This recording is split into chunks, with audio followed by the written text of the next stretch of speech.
자, 그러면 지금부터 그 한국국정관리학회 송구영신 이어달리기 방콕 세미나 이 신진학자 포럼은 지난주에 진행을 했고요.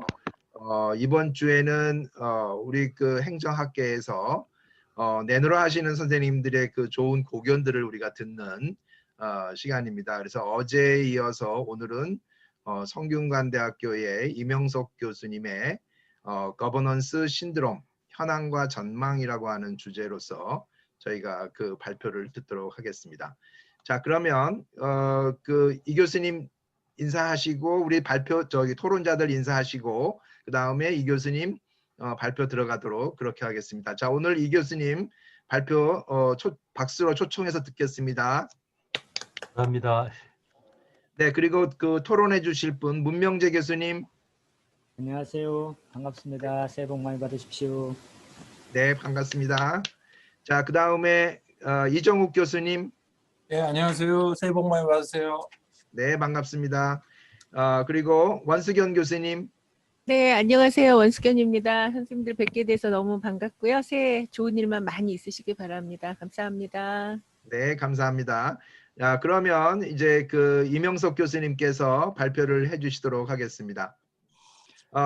그 지금 이 교수님 그 보내주신 그 슬라이드에 보면 이 교수님이 지금 연구를 진행하시는 세 가지 큰 주제가 있어요. 그래서 오늘 발표하시는 것이 거버넌스 연구의 추세와 과제 이 부분이고 앞으로 향후 연구 과제를 또 두 가지를 적어 놓으셨어요.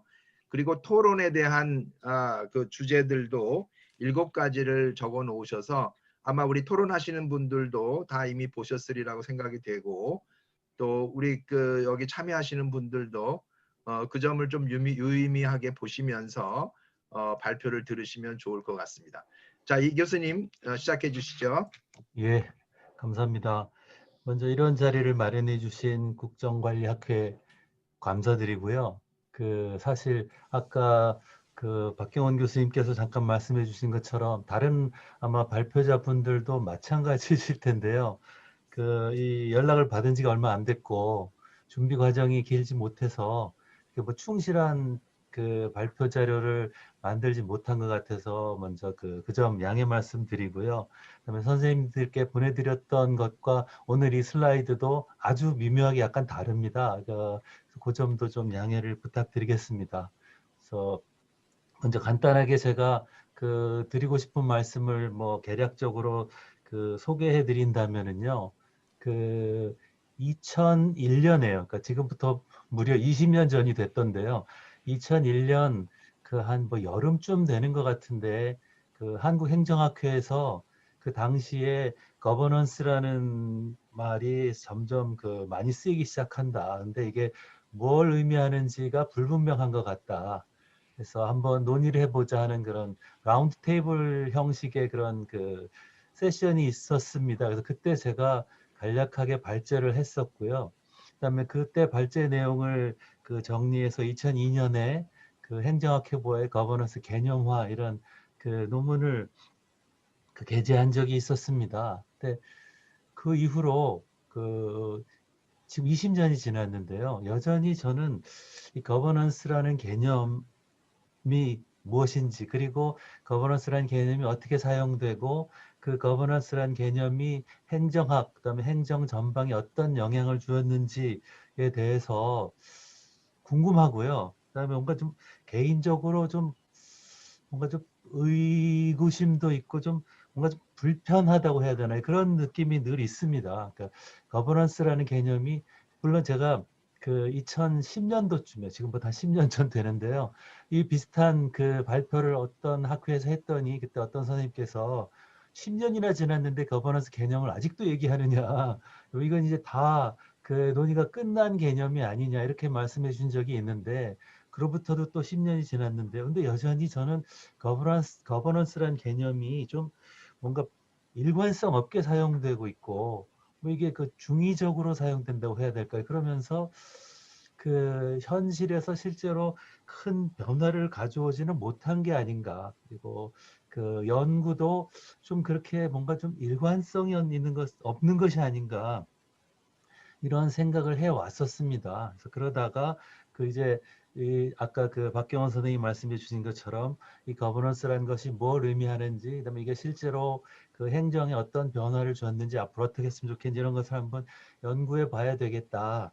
이런 생각을 하고 있던 차에 연락을 받았습니다. 그래서 그 사실 생각만 하고 있었지 그 게을러서 그런지 뭐 구체적으로 연구를 진행하진 못했던 상황이어서 그때까지 제가 생각했던 것 그리고 부랴부랴 좀 그 쉽게 그 정리할 수 있었던 내용들을 정리한 것 이런 것들을 요약해서 오늘 그 발표를 드리려고 합니다. 그래서 오늘 제가 그 이게 발표를 드릴 내용은 대체로 이 정도 되는 것 같고요. 그래서 왜 거버넌스인가는 아까도 제가 말씀드린 것처럼 왜 제가 거버넌스에 관심을 갖는가 이 문제도 포함이 되는 것 같은데요. 그건 여기서는 그 논의하지는 않았습니다만 일단 제가 생각할 때 뭐 저뿐이 아니고 뭐 일반적으로 이런 그 평가가 있는 것 같습니다. 그 거버넌스란 말이 유행한 거 된 것은 거버먼트가 아닌 뭔가 다른 개념, 다른 이론, 뭐 이런 것에 대한 관심 때문이 아니었나 생각을 합니다. 그렇게 된 이유는 정부에 대한 불신인 것 같아요. 그러니까 우리나라도 그 이번 정부는 물론 출범하면서 좀 독특한 상황 때문에 인수위가 꾸려지지 않았고, 그래서 그 행정 개혁이 이렇게 과거 정부처럼 뭐 많이 추진되진 않았던 것 같긴 하지만 그래도 어쨌든 있었고요.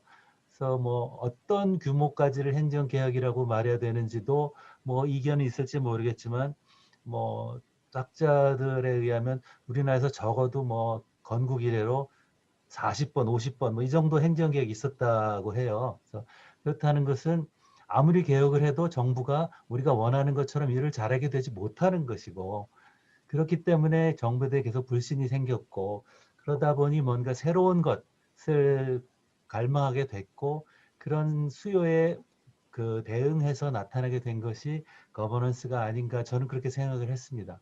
사실 뭐 거버넌스는 조금 이따가도 말씀드리겠고 여러 선생님들 잘 아시는 것처럼 뭐 1990년, 뭐 2000년 이때부터 해서 그 유행하게 됐는데요. 근데 이런 문제의식은 사실은 새로운 것은 아니고 뭐 그전부터도 있었다고 할 수 있고요. 대표적인 것이 아마 빈센트 오스트롬일 것 같은데요. 이 사람은 그러니까 그 메인스트림 행정학이 어떤 그 독특한 기본 가정을 가지고 있는데 그런 기본 가정을 알게 모르게 행정학이 벗어나지 못하고 있다. 주류 행정학이. 그리고 그런 그 기본 가정에 근거한 행정학의 처방이 사실은 행정을 좋게 만드는데 나아가서 인류 복제를 증진하는데 오히려 걸림돌이 된다. 그래서 뭐 극단적으로 이 사람은 심지어 행정학을 배우지 않은 행정 실무자들이 좀 더 행정을 더 잘할지도 모른다. 이런 말까지도 했어요. 그래서 물론 그렇다고 해서 뭐 전통적인 행정이 좀 더 잘못됐다는 것은 이 사람도 아니었지만 여기 그 제가 그 써놓은 것처럼 페너세이아라고 생각하는 거죠. 그러니까 그 강한 구조적 유사성을 갖는 뭔가 좋은 행정을 만드는 처방이 있는데 그게 계층제라는 거죠. 관료제. 그래서 그 정부 조직을 관리하고 정부 조직이 어떻게 관리되는지 그다음에 정부가 사회를 어떻게 관리하는지 이거 다 그 계층제적인 통제, 계층제적인 명령 뭐 이런 것에 의해서 그 가장 효율적으로 사회 문제 해결할 수 있다 이렇게 생각하는 것이 주류 행정학의 기본 가정이라는 것이 빈센트 오스트롬의 그 문제 의식이었고요. 그러니까 이게 자체가 완전히 잘못됐다는 것이 아니라 그렇지 않은 경우도 있다는 거죠. 그러니까 그 말하자면 만병통치약이 아닌데 만병통치약으로 처방하는 것. 그렇기 때문에 그 행정이 좋은 행정을 이루지 못하고 행정학이 적절한 처방을 제시하지 못한다. 뭐 이렇게 그 생각했던 것이죠. 빈센트 오스트롬이요. 그리고 그와 유사한 맥락에서 거버넌스라는 개념이 유행하게 된 것이 아닌가 저는 이렇게 생각합니다. 저만의 생각은 아닌 것 같고요. 그래서 주류 행정학을 대체할 수 있는 새로운 이론, 새로운 것, 혹은 보완하는 새로운 이론 이런 것에 대한 그 갈망이 있었고 그런 사회적인 수요, 학문적인 수요에 그 대응해서 나타난 것이 거버넌스가 아닌가 그렇게 생각했어요. 그래서 뭔가 새로운 것을 의미하는 것. 그래서 굉장히 유행했었습니다. 뭐 거버넌스란 말을 다 붙이는 거죠. 뭐 환경 거버넌스, 지방, 뭐 로컬 거버넌스, 뭐 IT 거버넌스 이렇게 되는데 과연 그럴 때 새로운 것인 것 같긴 한데 이것이 얼마나 새로운 것인지 정말 그리고 어떻게 새로운 것인지 뭐 이런 것이 늘 저에게 관심이었습니다. 그래서 그리고 제가 생각할 때 이게 과연 충분히 새롭고 그런 것들을 정말로 원하는지 그리고 여러 가지 거버넌스 관련 이론들이 그런 것들을 얼마나 다루는지 얼마나 관심이 있는지 이런 것이 늘 제 관심사였습니다. 그래서 여러분 잘 아시는 것처럼 이것들이 다 우선 논문들의 부제거나 제목이거나 그런 것 같은데요. From government to governance, 정부에서 거버넌스로, governance without government 이런 말들이 유행했거든요. 근데 이렇게 얘기하려면 정부에서 거버넌스로 가고 그다음에 정부 없는 거버넌스가 뭐 작동하고 이렇게 말을 하려면 정부와 거버넌스는 굉장히 다른 것이래야 되겠죠. 그렇지 않다면 굳이 거버넌스란 말을 쓸 필요가 없는데 물론 이런 말을 유행시킨 장본인 중에 한 사람인 로즈는 나중에 뭐 이런 말을 한 것을 후회했다고도 하고 뭐 이런 것이 사람들에게 오해를 불러일으켰다고도 하고 하는데 어쨌거나 거버넌스란 말이 이렇게 유행하는데 과연 그것이 정말 어떤 의미를 갖는지 이런 것들을 생각해보고 됐습니다. 그래서 그런 것이 제가 관심 있는 것이었어요.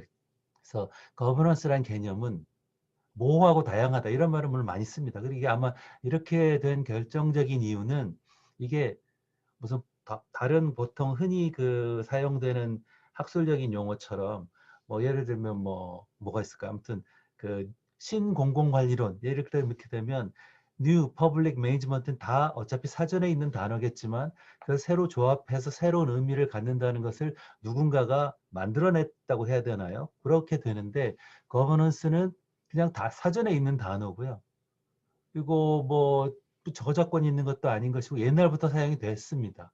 그런데 그러다가 갑자기 유행하게 사용이 됐고 그러면서 뭐 굉장히 다양한 것을 사용하게 되기 때문에 오히려 거버넌스가 이렇게 많은 것을 의미한다면 실제로 거버넌스는 실체가 없는 것이다. 아무것도 의미하지 못한다. 이런 말까지도 듣게 되고 그렇게 된 것 같습니다. 그래서 이게 뭔가 그냥 새로운 것을 의미하는 수사처럼 사용되기도 하고 이런 것 같았어요. 그래서 이런 것이 제 문제의식이었습니다. 그래서 제가 알고 싶었던 것은 거버넌스 연구가 과연 어떤 추세를 거쳐서 왔고 물론 이런 연구들이 우리 행정학계에도 몇 번 있었습니다. 그리고 앞으로 거버넌스 연구는 어떻게 이루어져야 될 것인가 하는 것이고요. 물론 여기 본 발표라고 되어 있지만 이것도 그냥 실론적인 것이고 하나의 가설 같은 것이고 본격적인 연구가 아직 됐다고는 할 수 없을 것 같습니다. 그 다음에 거버넌스가 실제로 행정에서 혹은 행정기획에서 활용이 됐다면 어떻게 그것이 반영이 됐고 그것은 또 어떤 과제를 가져오는가. 그래서 나아가서 마지막으로 거버넌스라는 것이 과연 그렇다면 행정개혁에 어떤 의미를 가지며 뭐 어떻게 이루어져야 될 것인가 이런 것들이 제가 관심이 있는 연구 주제였습니다. 그래서 개인적으로 생각하기에는 2022년 내년이 되면 거버넌스의 개념화라는 논문이 나온 지 벌써 20년이 돼서요. 그런 걸 한번 간단하게 정리해보고 싶은 생각이었는데 어떻게 될지 모르겠습니다.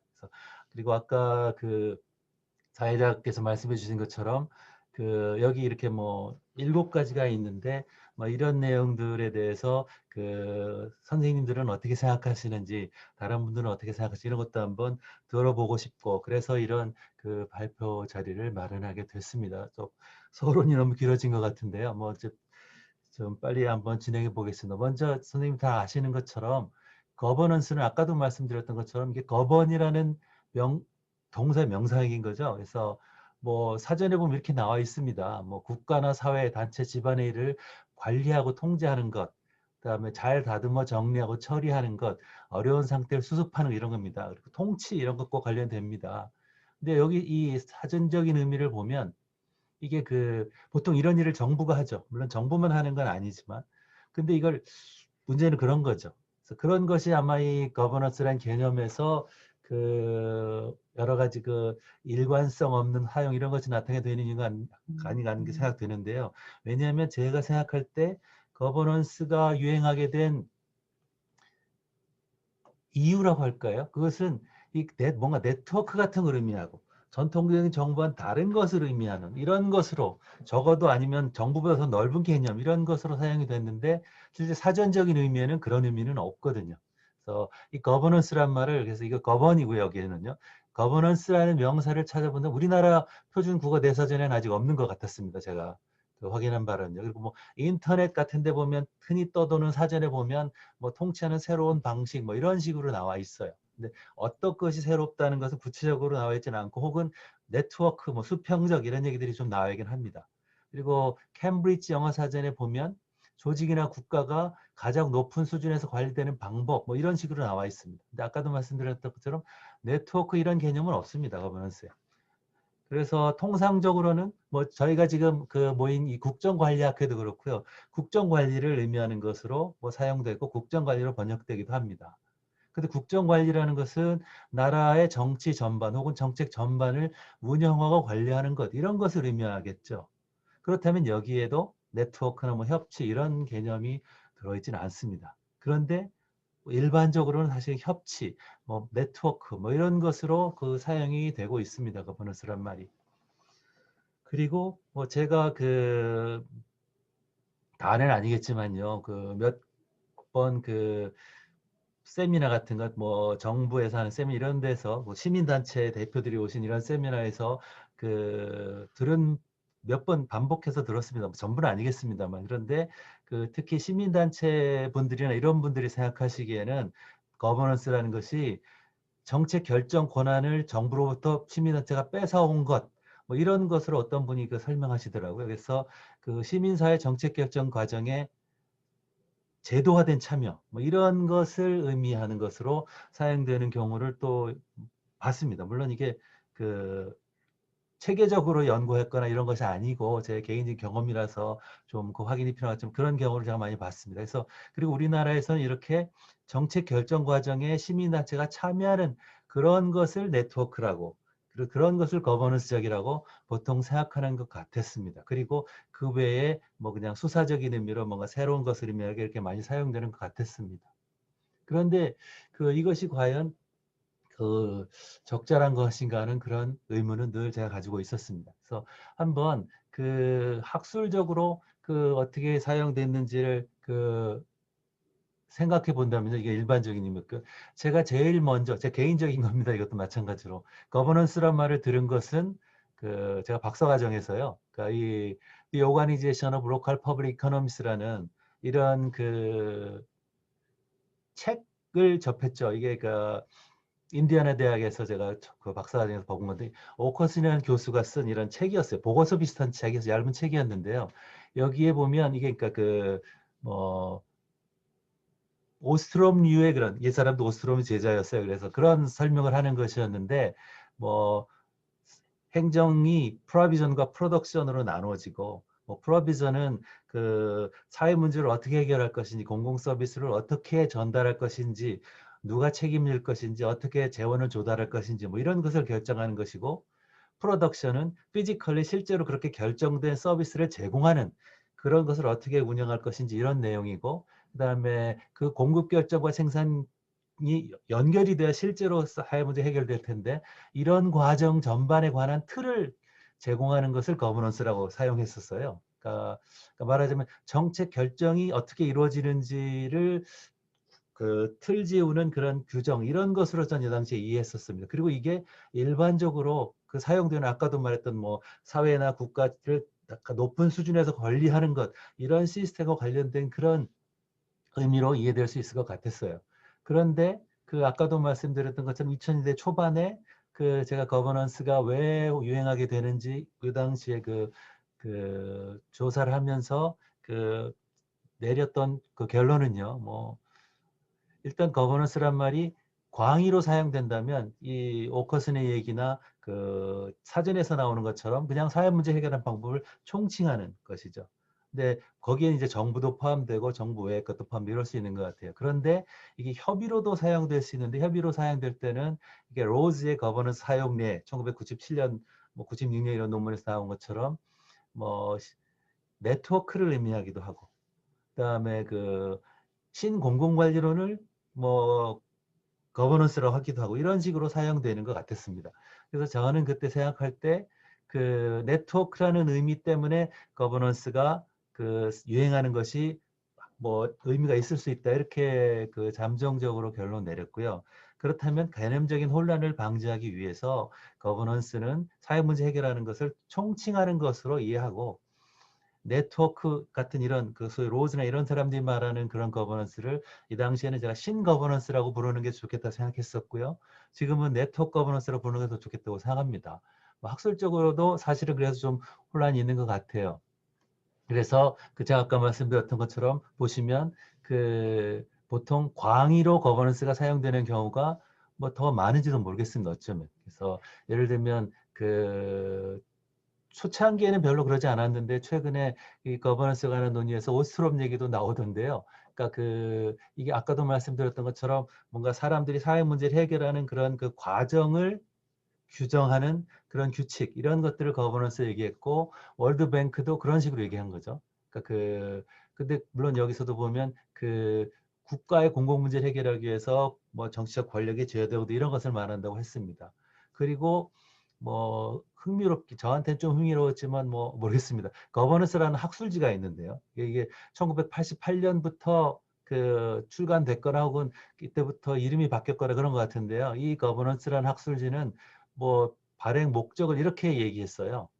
근데 이 얘기에도 보면 뭐 네트워크 이런 얘기는 없습니다. 협치 이런 얘기도 없습니다. 그러니까 거버넌스가 사용되죠. 그리고 국정관리학회도 모르겠습니다. 국정관리학회에서는 국정관리를 구체적으로 무엇이라고 정의하시는지 모르겠지만 꼭 협치나 네트워크만을 아마 배타적으로 의미하시진 않지 않나 그런 생각이었어요. 그렇습니다. 그런데 한편 네트워크 거버넌스를 네트워크라는 그런 협의로 정의하는 그런 학자들도 있습니다. 대표적인 학자가 로즈일 것 같고요. 그러니까 로즈는 거버넌스 사용사를 아까 말씀드린 것처럼 이 부분이 아마 선생님께 드린 거랑 좀 다르고 앞에서 다른 게 있었을 텐데요. 그 뭐 몇 가지로 제시하면서 본인은 네트워크를 강조했습니다. 그리고 비버라는 학자도 뭐 이렇게 굉장히 작은 무슨 그 인트로덕션 같은 그런 책에서 계층제에 덜 의존하고 시장과 네트워크에 더 의존하는 사회 문제 해결 뭐 이런 식으로 그 정의했습니다. 근데 여전히 네트워크를 강조하고 시장도 강조하고 하지만 뭔가 새로운 것을 강조하지만 그렇게 그 이해가 쉬운 그런 개념은 아닌 것 같았어요. 근데 이게 이제 그 거버넌스 이론 혹은 거버넌스 패러다임 이런 것으로 불리는 그런 학자들이 그 있습니다. 그러니까 키에르 이런 사람이 그 로즈를 비판하면서 그 거버넌스 패러다임이라는 것 혹은 거버넌스 이론이 로즈를 중심으로 해서 그 나타난 것 같은데 지나치게 네트워크를 강조한다. 뭐 그렇게 비판을 했어요. 그러니까 새로운 것이긴 하지만 그 지나치게 네트워크를 강조한다는 것인데 뭐 로즈도 그렇고 그다음에 그 스토커도 그렇고 이런 사람들은 그 거버넌스란 말 자체를 네트워크와 동의어처럼 사용했습니다. 근데 물론 그렇지만 그 키에르나 이런 사람의 비판처럼 그렇다고 해서 과연 그럼 그 네트워크가 구체적으로 뭐냐? 뭐 그리고 현실에 그런 네트워크가 실제로 존재하느냐?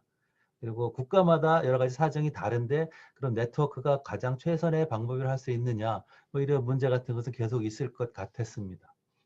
또 여기 뭐 제 생각인데요. 저는 그래서 아까도 말씀드렸던 것처럼 그 거버넌스는 광의로 그냥 사회 문제 해결하는 방법 거기에는 계층제 거버넌스, 정부 이런 것도 포함되는 것이라고 하고 그 네트워크를 포함하는 것이라고 생각했습니다.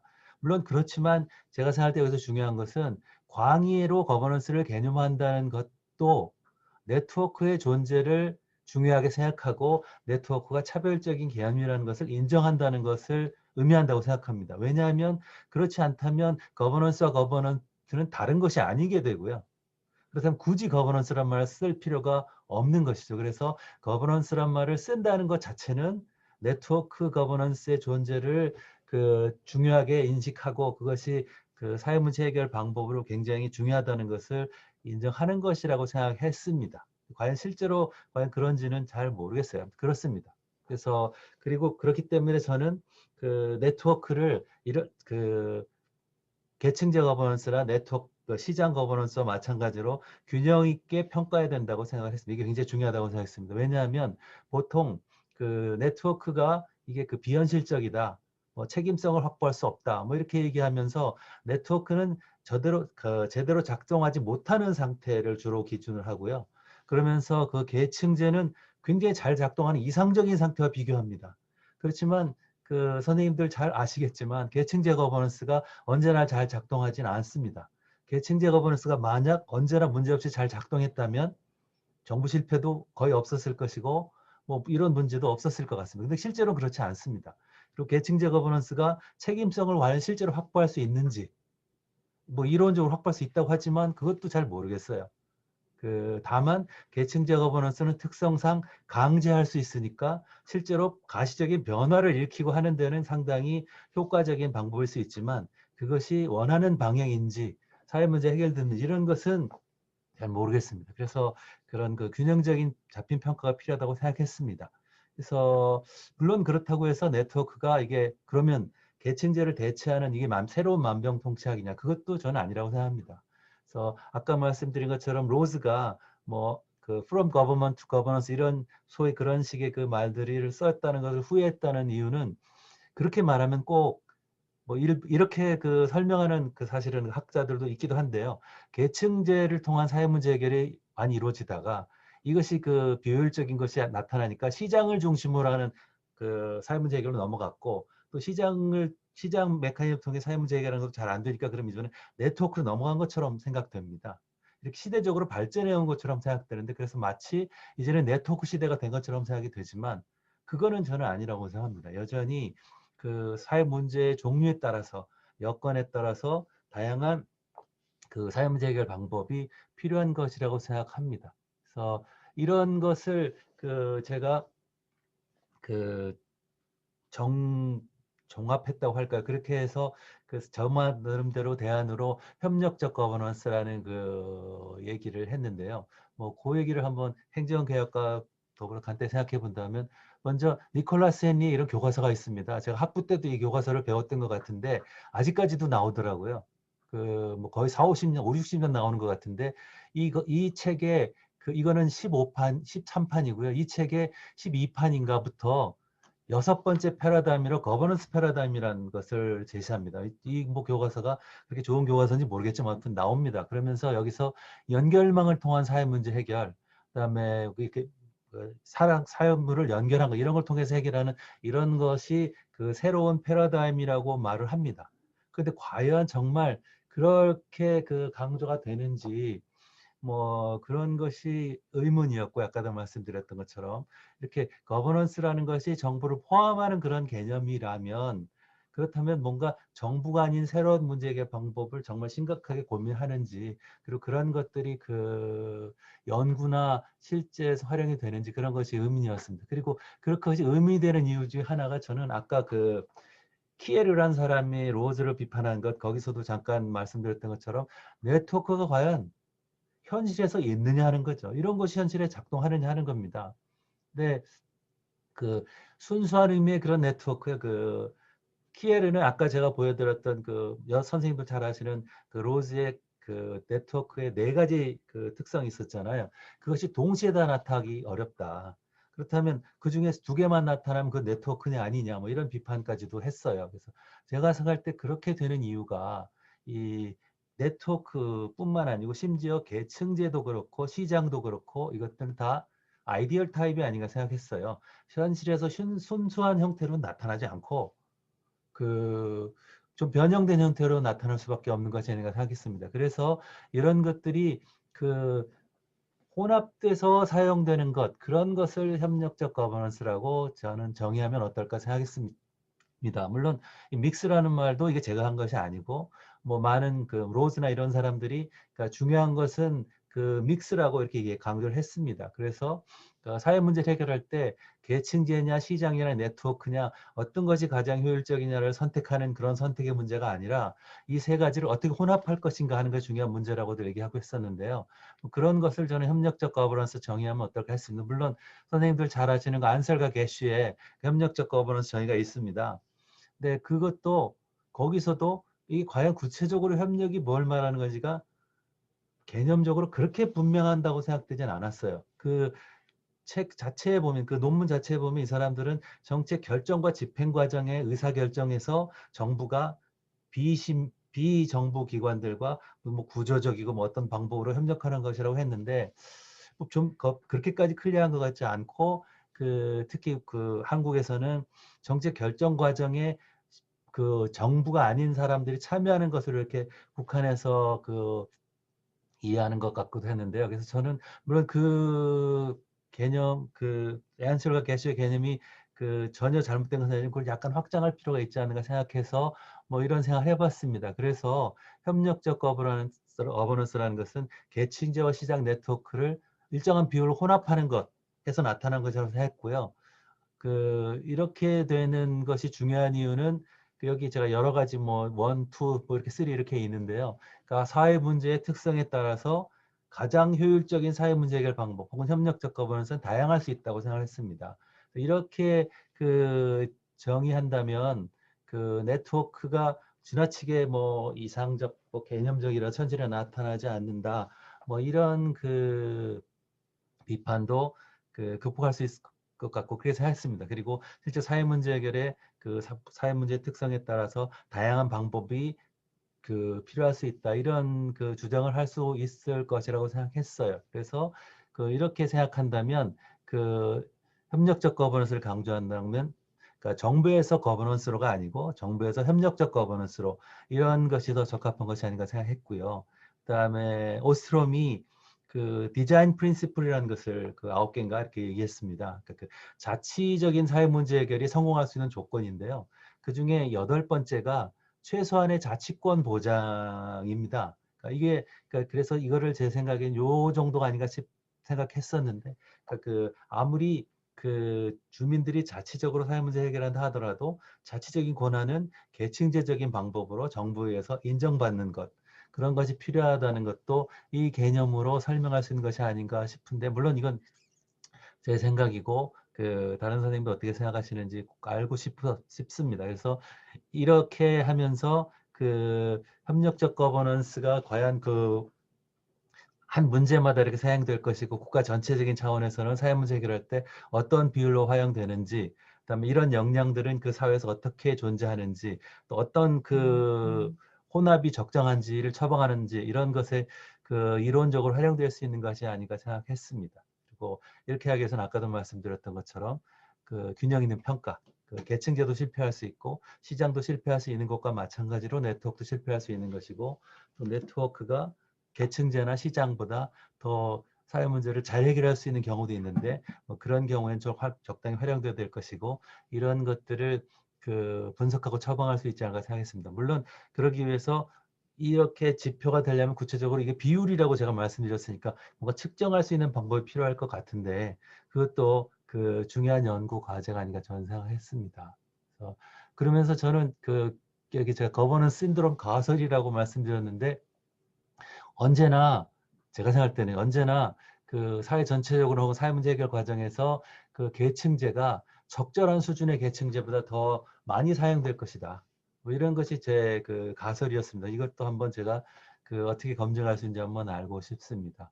그리고 이걸 제가 행정개혁과 연결한 것은 뭐 마인츠의 얘기도 있고 한데, 이건 시간 관계상 좀 넘어간다면은요, 제가 행정개혁이 흔히 정책개혁 수준에서만 머무르는 경우가 있는데, 그렇게 해서만 될 것이 아니고, 그러니까 이게 예를 들면 자동 판매기가 고장 났다면 아무리 좋은 물건을 내놓으라고 해도 못 내놓겠죠. 그렇다면 자동 판매기를 고쳐야 될 텐데, 그런 것처럼 정부가 조직되고 운영되고 일하는 방법도 개혁해야 될 것이고, 이것도 행정개혁에 포함이 돼야 될 것이고, 그렇게 생각했습니다. 그리고 더 나아가서 여기 마인츠의 거버넌스 문제인데요.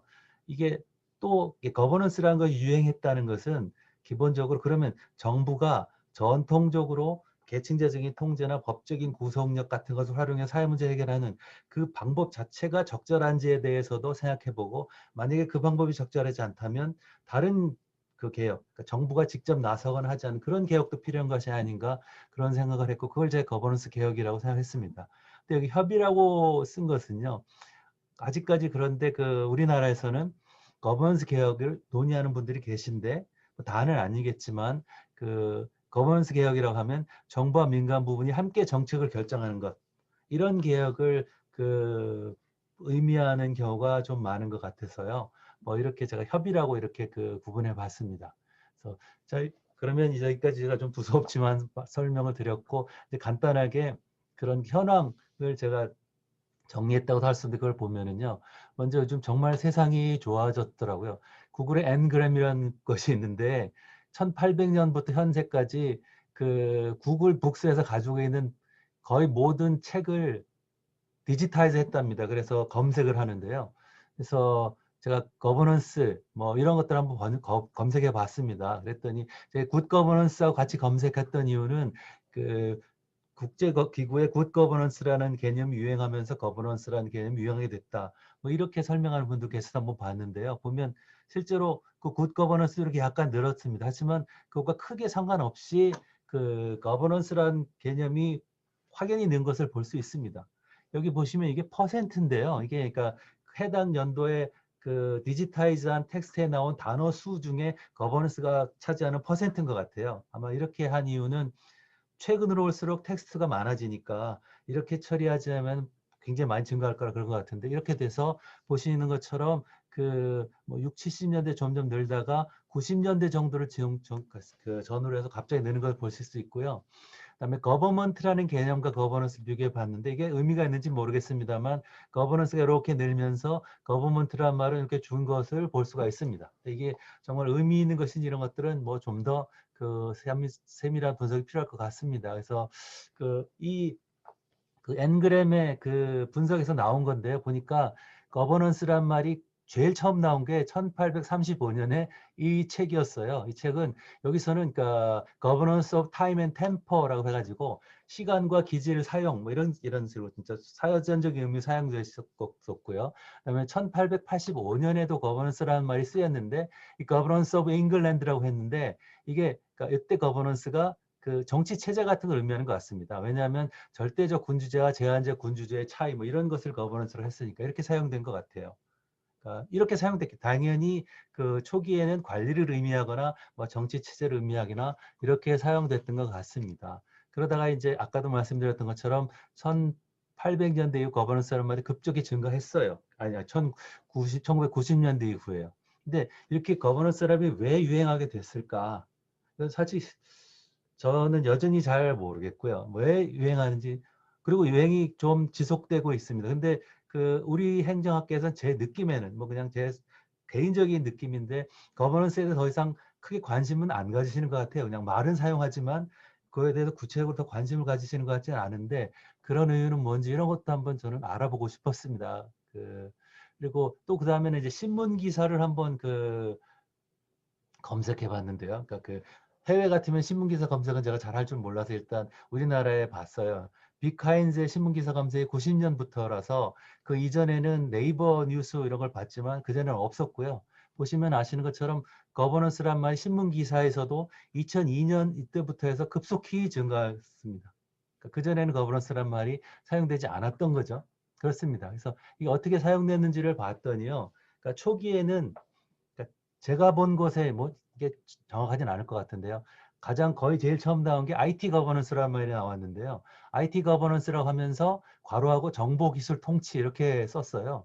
그리고 이게 뭘 의미하나 했더니 아마존 같은 데 보면 왜 누가 어떤 걸 클릭하면 그걸 찾아주고 하는 이런 비즈니스 모델, 그런 것을 IT 거버넌스라고 불렀더라고요. 그 다음에 같은 해 11월 16일에는 인터넷 거버넌스란 말이 나오는데, 그거는 도메인과 IP 주소를 어떻게 확보할 것인지 이런 것을 IT 거버넌스, 인터넷 거버넌스라고 했더라고요. 그러니까 이게 일반적인 뭐 그냥 사전적인 의미인 것 같습니다. 그 다음에 우리가 보통 생각하는 뭐 관리기구 통치 뭐 이런 것에 관한 기사들을 보면 무지하게 많은데요. 그것들 간단하게 보면 뭐 2000년에 사이버 거버넌스라는 말이 나와서 이게 사이버 공간에서 구현되는 통치 질서 이렇게 사용됐고요. 물론 그렇지만 구체적으로 어떤 통치 질서인지 이런 것을 뭐 신문 기사니까 그렇겠지만 자세히 사용하지는 않았습니다. 그다음에 뭐 2000년부터 신거버넌스 뭐 이런 말들이 나왔고요.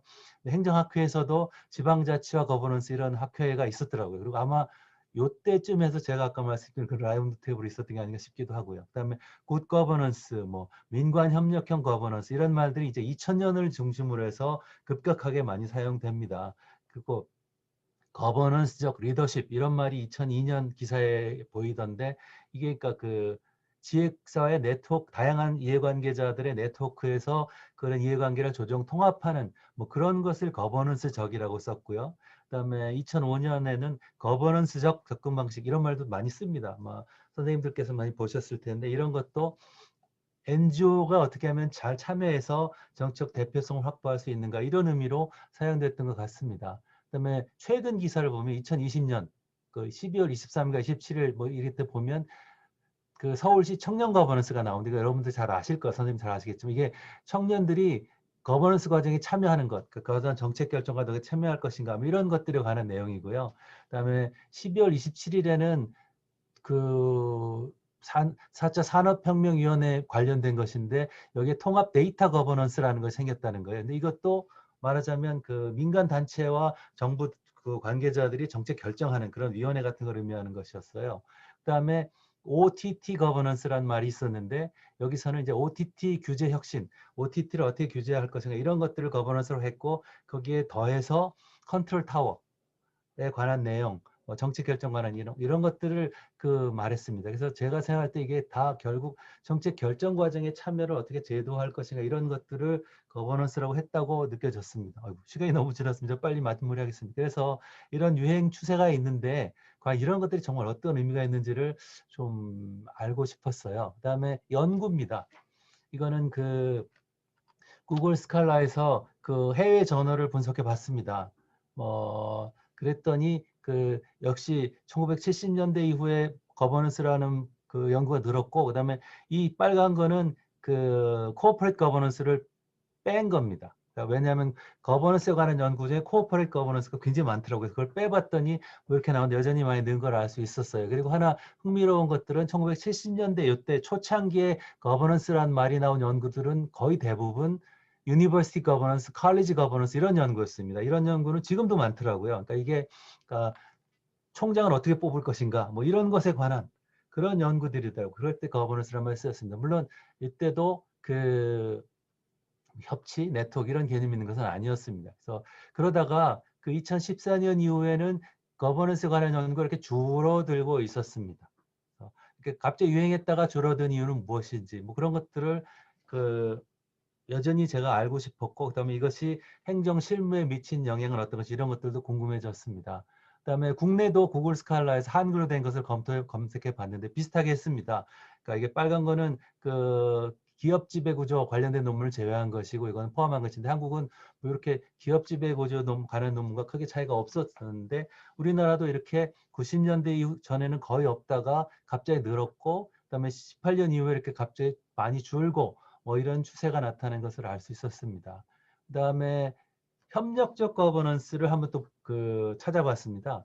그러니까 안셀과 게시가 그 137개를 분석했었어요. 그래서 이 사람들이 분석할 때 썼다는 키워드 뭐 그런 것들과 관련된 그다음에 이 사람들이 실제로 분석한 137개 논문을 한번 다시 보고요. 그 논문에서 나타난 키워드나 제목에 나타난 단어 같은 것들을 나름 찾아서 그 한 2, 30개 정도 됐습니다. 그걸 찾아서 그것들이 들어간 그 논문을 찾았습니다. 그리고 한 가지 그 흥미롭다면 저한테 흥미로웠는데요.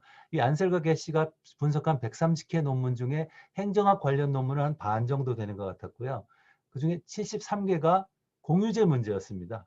환경 관련 이런 문제였으니까 이것들은 말하자면 행정학 논문이 아닌 행정학 저널이 아닌 곳에 실린 논문들이었어요. 그래서 그 이런 것이 어떤 함의를 갖는지 한번 생각해 볼 필요가 있을 것 같았고 그래서 이런 이 사람들은 이렇게 했는데 그러니까 이 사람들이 그 사용했던 이런 기준을 가지고 우리가 뭐 흔히 생각하는 행정 저널 10개의 그 협력적 거버넌스 안셀과 게시가 본 것 같은 그런 그 기준의 논문들이 얼마나 있는지를 한번 살펴봤습니다. 국내도 그 비슷하게 했습니다.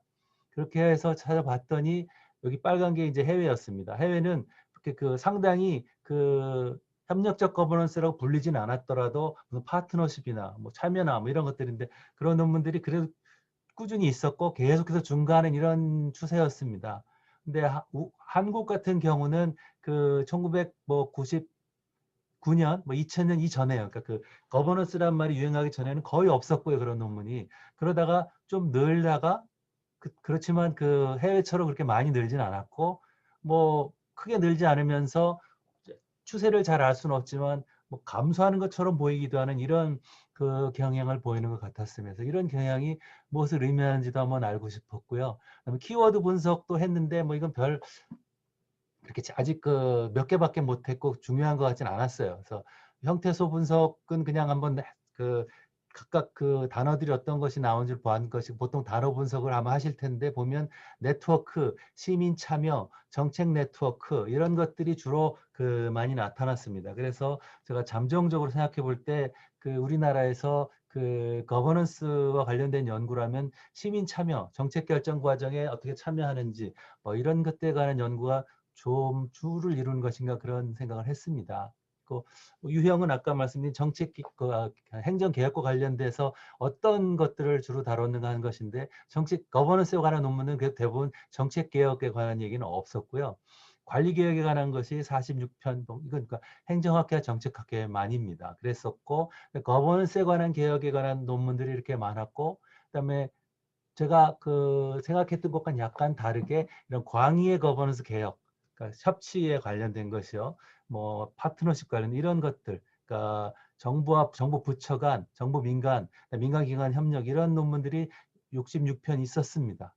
하지만 그 과연 실제로 그 이런 이론적인 처방과 행정계획이 어떻게 나타나는지는 또 그 한번 생각해 볼 문제가 아닌가 생각했습니다. 그리고 그 이제 그 전망인데요. 제가 그 2017년에 그 문재인 정부 국정운영 5개년 계획의 행정개혁 방안을 간단하게 한번 분석해 본 적이 있었는데 아까 그 프레임이었는데요. 그때 보면 대부분이 정책개혁이었고 관리개혁이 많았고 거버넌스 개혁에 관한 것들도 있었습니다. 있었는데 그 광의 개혁도 물론 있었습니다만 과연 이런 것들이 그 현실적으로 정말 그 얼마나 그 개혁에 옮겨졌는지 그다음에 주류 행정학의 패러다임을 얼마나 그 벗어난 새로운 방법을 그 제시했는지 이런 것들은 좀 약간 의문이었습니다. 그래서 보시면 그 제가 말씀드린 것처럼 협업행정 이게 이름만 바뀌면서 계속 강조되고 있거든요. 근데 이게 목표로 제시되거나 강조되는 것이 중요한 것이 아니고 구체적으로 관심을 가지고 실천하는 것이 중요한데 과연 이런 것이 얼마 일어나고 있는지가 좀 의문스러웠습니다. 예를 들면 협업행정, 뭐 협치, 뭐 융합행정 뭐 이런 거 강조한다 하더라도 보통 보면 구체적인 과제에 보면 주관 부처가 있고 그 부처가 그냥 다른 부처들 자기와 관련됐다고 생각되는 부처들의 이름을 적어서 그냥 내가 주도하면서 뭐 협력하겠다 이런 정도에 그치는 것이 아닌가 그런 생각을 했습니다. 그래서 그 변하는 것과 변하지 않는 것, 이거 제 표현은 아닌데요. 그러니까 그 이렇게 행정 수요나 사회적 여건은 많이 변하는데도 이 고정관념은 여전히 변하지 않는 것이 아닌가 그런 의구심을 가졌습니다. 그래서 그 비버가 아까 말씀드렸던 그 책에서 한 말인데, 그러니까 거버먼트라는 그런 낡은 개념이 절대로 사라지지 않는다. 점점 사라지는 이런 말까지 하는데 과연 그런 것이 아닌가 싶었고 이것도 제 말은 아닙니다만 계층제 거버넌스를 여전히 그 최선의 방법으로 생각하면서 그 네트워크 이런 것이 강조되지만 조금 보완하는 식으로 이렇게 활용한 것이 아닌가 생각했습니다. 그래서 이런 부작용 같은 것이 있을 거라고 생각했고 뭐 한국적인 특성 뭐 아까 말씀드린 것처럼 근데 해외에서는 파트너십 이런 것들이 많이 연구되고 있고 강조되는데 우리나라에서는 시민단체의 제도화된 정책 참여 이런 것들을 중심으로 이루는 것이 아닌가 이런 걱정을 좀 해봤습니다. 그래서 뭔가 좀 획기적인 전환이 있어야 되지 않나. 그래서 지금 그 우리가 보신각 제알 타종에 사람이 아무것도 없는 걸 봤습니다. 그런 것을 보리라고 상상도 못했는데 그런 것처럼 혹시 이런 협력적 거버넌스가 뉴 노멀 거버넌스가 될 수 있는 것은 아닌지 뭐 그런 가능성은 어떤 것인지 이런 것들을 한번 생각해 볼 필요가 없는 것이 아닌가 생각했습니다. 제가 생각보다 너무 길게 말씀드린 것 같아 죄송하고요. 나머지는 그 선생님 보시면 될 것 같고 여기서 마치겠습니다. 네, 감사합니다. 이상입니다. 네, 감사합니다. 굉장히 재밌는 내용이어서 우리가 차근차근히 들으면 좋겠지만은 또 시간이 정해져 있으니까 이 정도로 그 저희가 발표를 듣도록 하고요.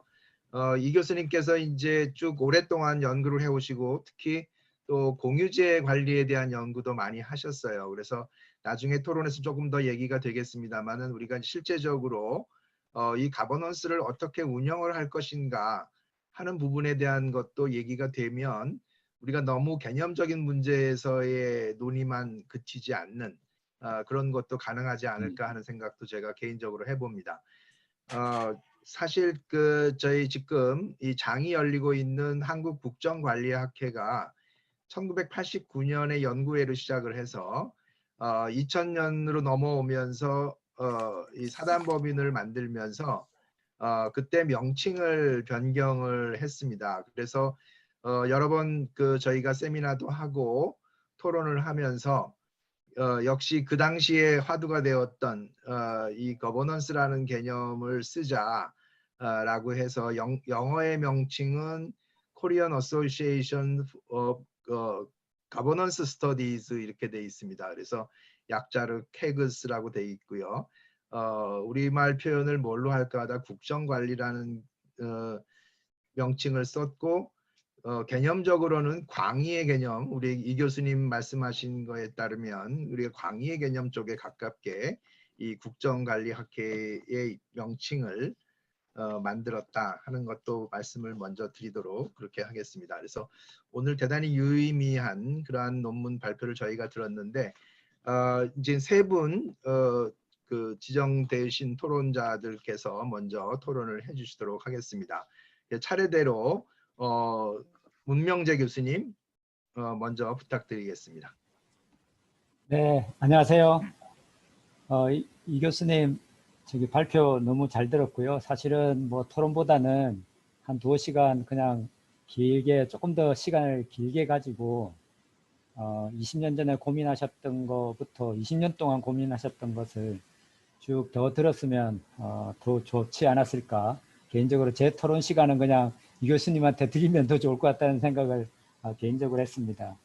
아무튼 교수님께서 그동안 오랫동안 고민하시고 살펴보시고 고민하고 계신 이 거버넌스와 관련된 부분을 어떻게 보면 기원부터 흐름, 의미, 전망, 그 다음에 앞으로의 질문까지 다양하게 짚어주셔서 저도 공부할 수 있는 기회가 됐었고요.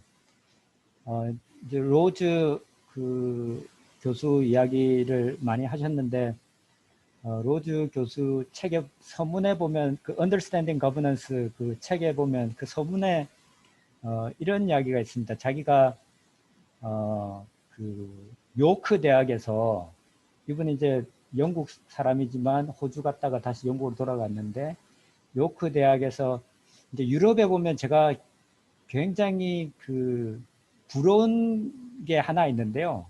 Inaugural Lecture라는 게 있습니다. 그거는 이제 미국 시스템하고 달리 렉처로부터 이렇게 시작해서 이제 프로페서, 소위 말하는 프로페서가 되면은 자기 분야를 아우르는 렉처를 상징적으로 합니다. 그러면 통상 보면은 그 제일 통해서 자기의 이제 화두를 던지는 렉처를 하는데 이 로즈 교수님이 어떻게 가버넌스에 관심을 가졌을까가 이제 거기에 드러나 있습니다.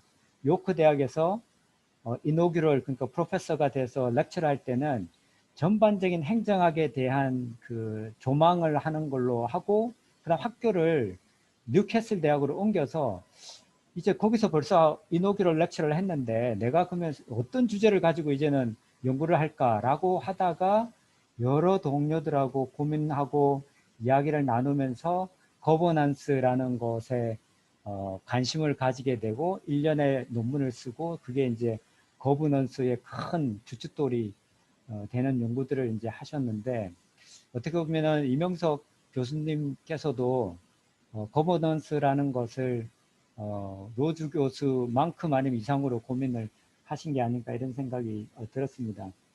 근데 이제 그 교수님께서도 말씀을 하셨지만 거버넌스라는 게 정말 실체가 있는가?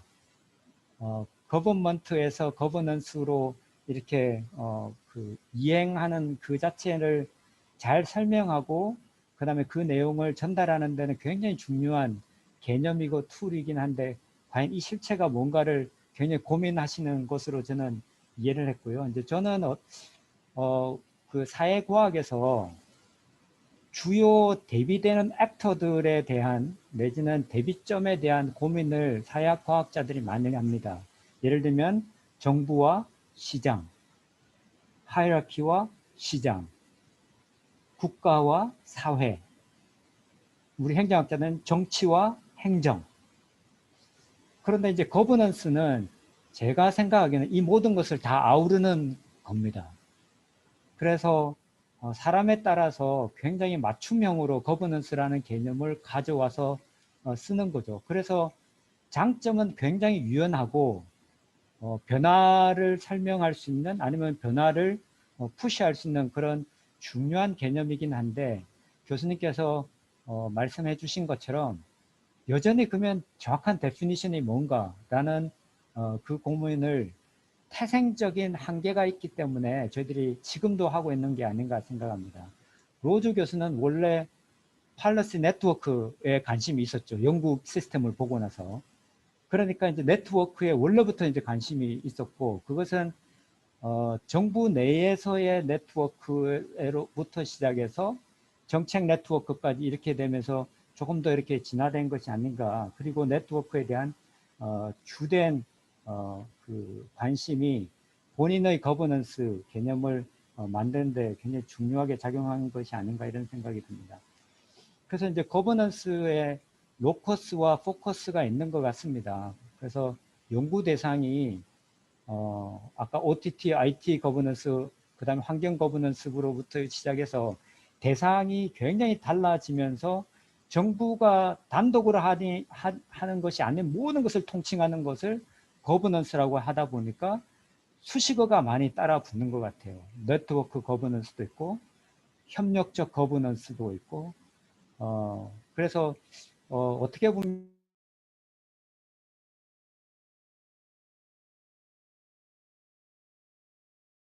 그 수식어가 붙고 그 다음에 상호작용이 어떠냐에 따라서 또 수식어가 붙는 것 같습니다. 그래서 이 거버넌스가 조금 더 하나의 실체를 잡기 굉장히 힘든 그런 그 이유가 아닌가 이런 생각이 듭니다. 엔셀과 게시 말씀도 하셨는데 이제 거버넌스를 연구하는 많은 사람들을 제 생각에는 제도적인 설계에 관심이 많은 사람이 있습니다.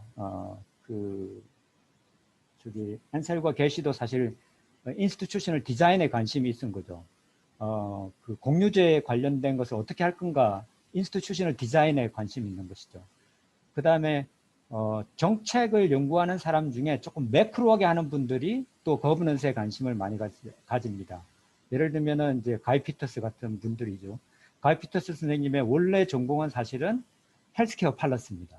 지금도 피츠버그에서 과목을 가르치는 건 헬스케어 팔러스거든요. 그러니까 이제 여러 액터들을 정부가 아닌 액터들을 다 같이 보는 그 부류에서 또 거버넌스가 그 연구되고요. 또 하나는 정책 툴과 관련된 겁니다. 그러니까 규제가 아닌 강압적인 수단이 아닌 다양한 수단들을 이야기할 때 거버넌스라는 이름으로 툴을 같이 연계해서 그 같이 연구하는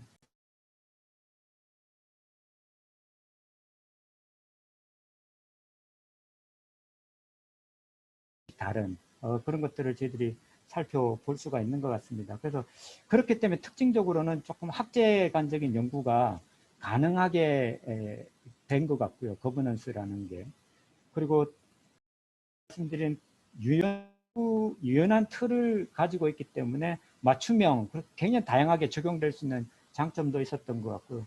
조직과 제도와 환경과 행위자가 다 같이 연계되는 그런 부분도 있고 또 하나는 운동성이 있었다는 거인 것 같아요. 그러니까 교수님께서도 말씀하신 것처럼 리폼, 이게 NPM도 그 하나에 들어가고요. 그러니까 개혁과 그 새로운 변화를 추구하는 운동성의 하나의 그 수단이 되었기 때문에 어떻게 보면 이론적으로 그 다음에 실무적으로 중요한 함의를 던지는 그런 개념이 되지 않았나 이런 생각이 듭니다. 이렇게 됐을 때 이제 남는 것은 과연 앞으로 교수님도 고민하신 것처럼 앞으로 보면 과연 거버넌스라는 연구가 어떤 식으로 진행돼야 될 것인가에 대한 부분인데 결국은 원래 그 거버넌스를 연구하는 많은 사람들의 그 원초적인 그런 관심이 관심 분야였던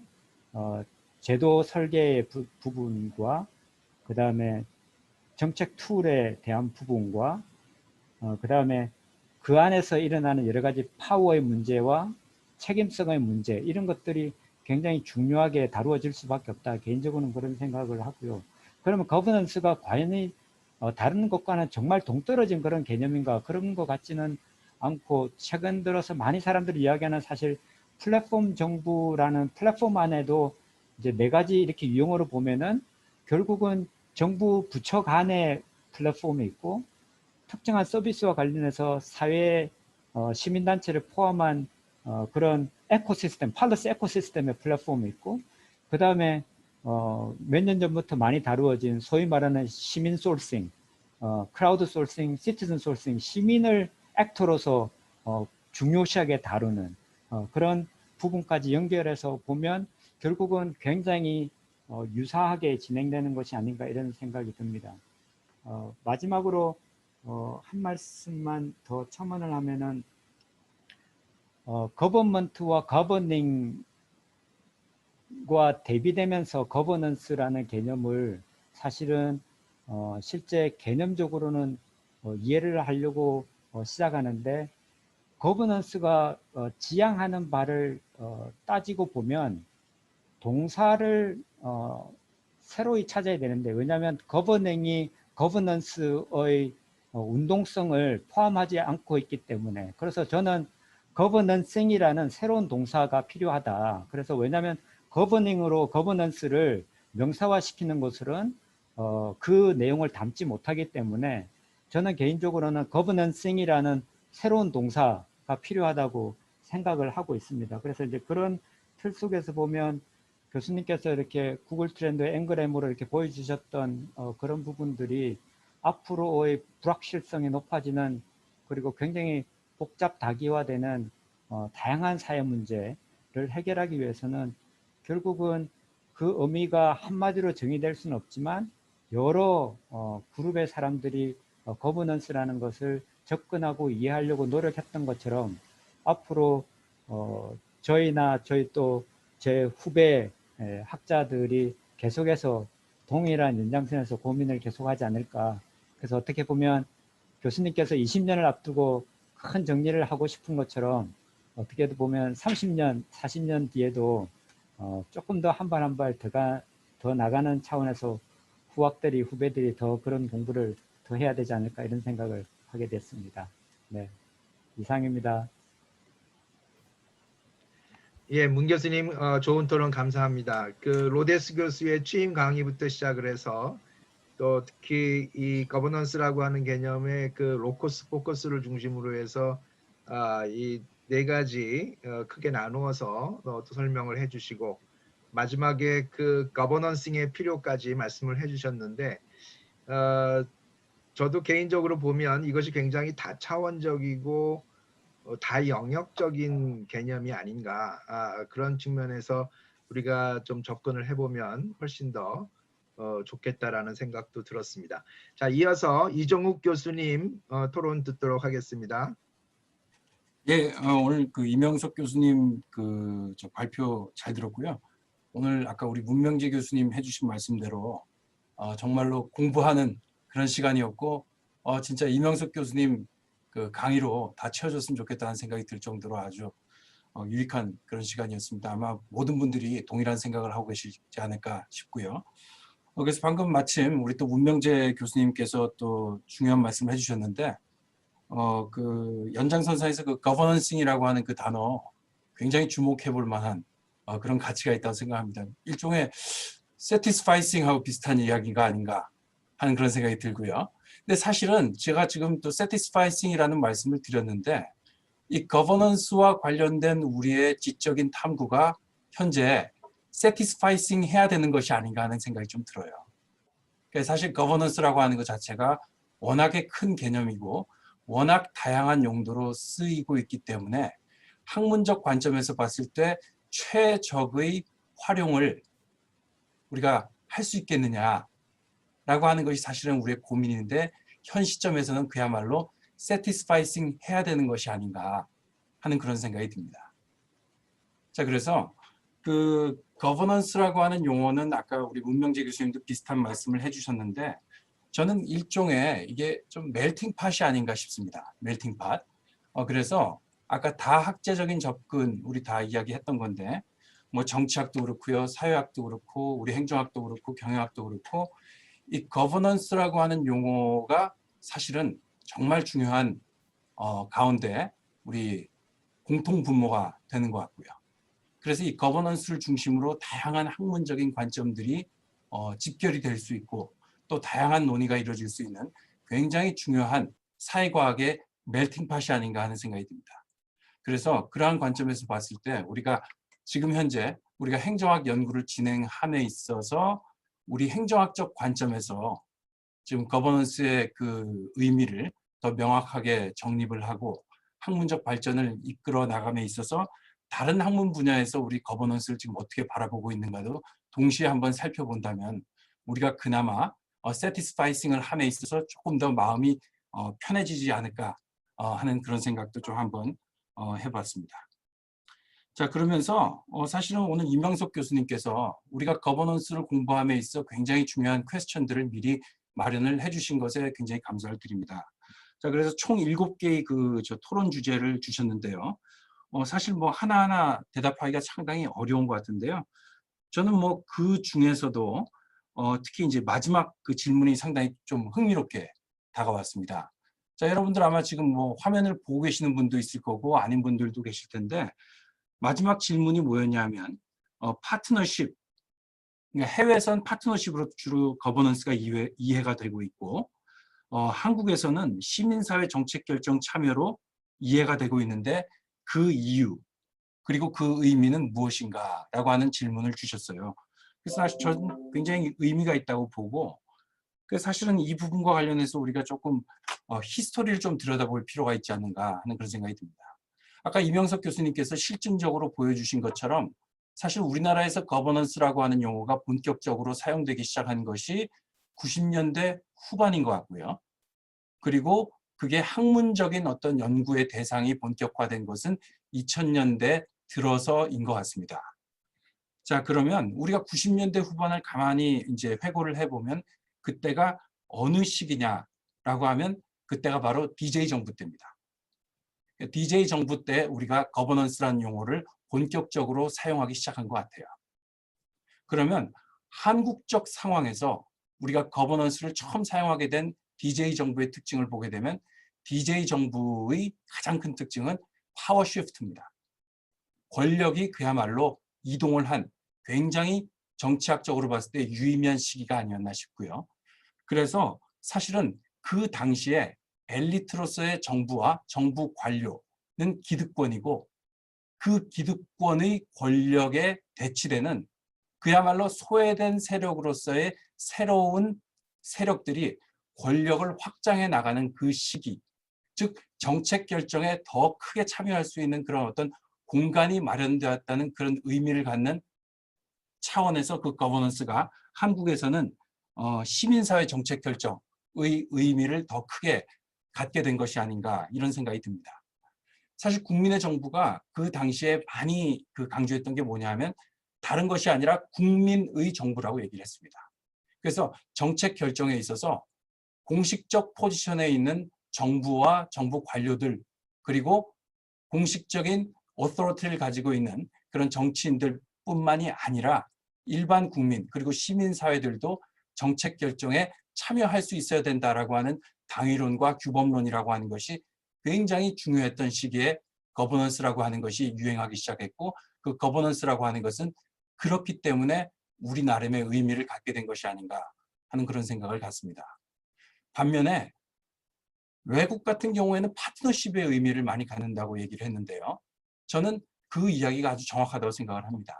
사실은 아까 이명석 교수님도 초반에 말씀을 해주셨는데 기본적으로 정부에 대한 불신에서부터 거버넌스라고 하는 용어가 사용되기 시작했다는 점이 굉장히 중요한데요.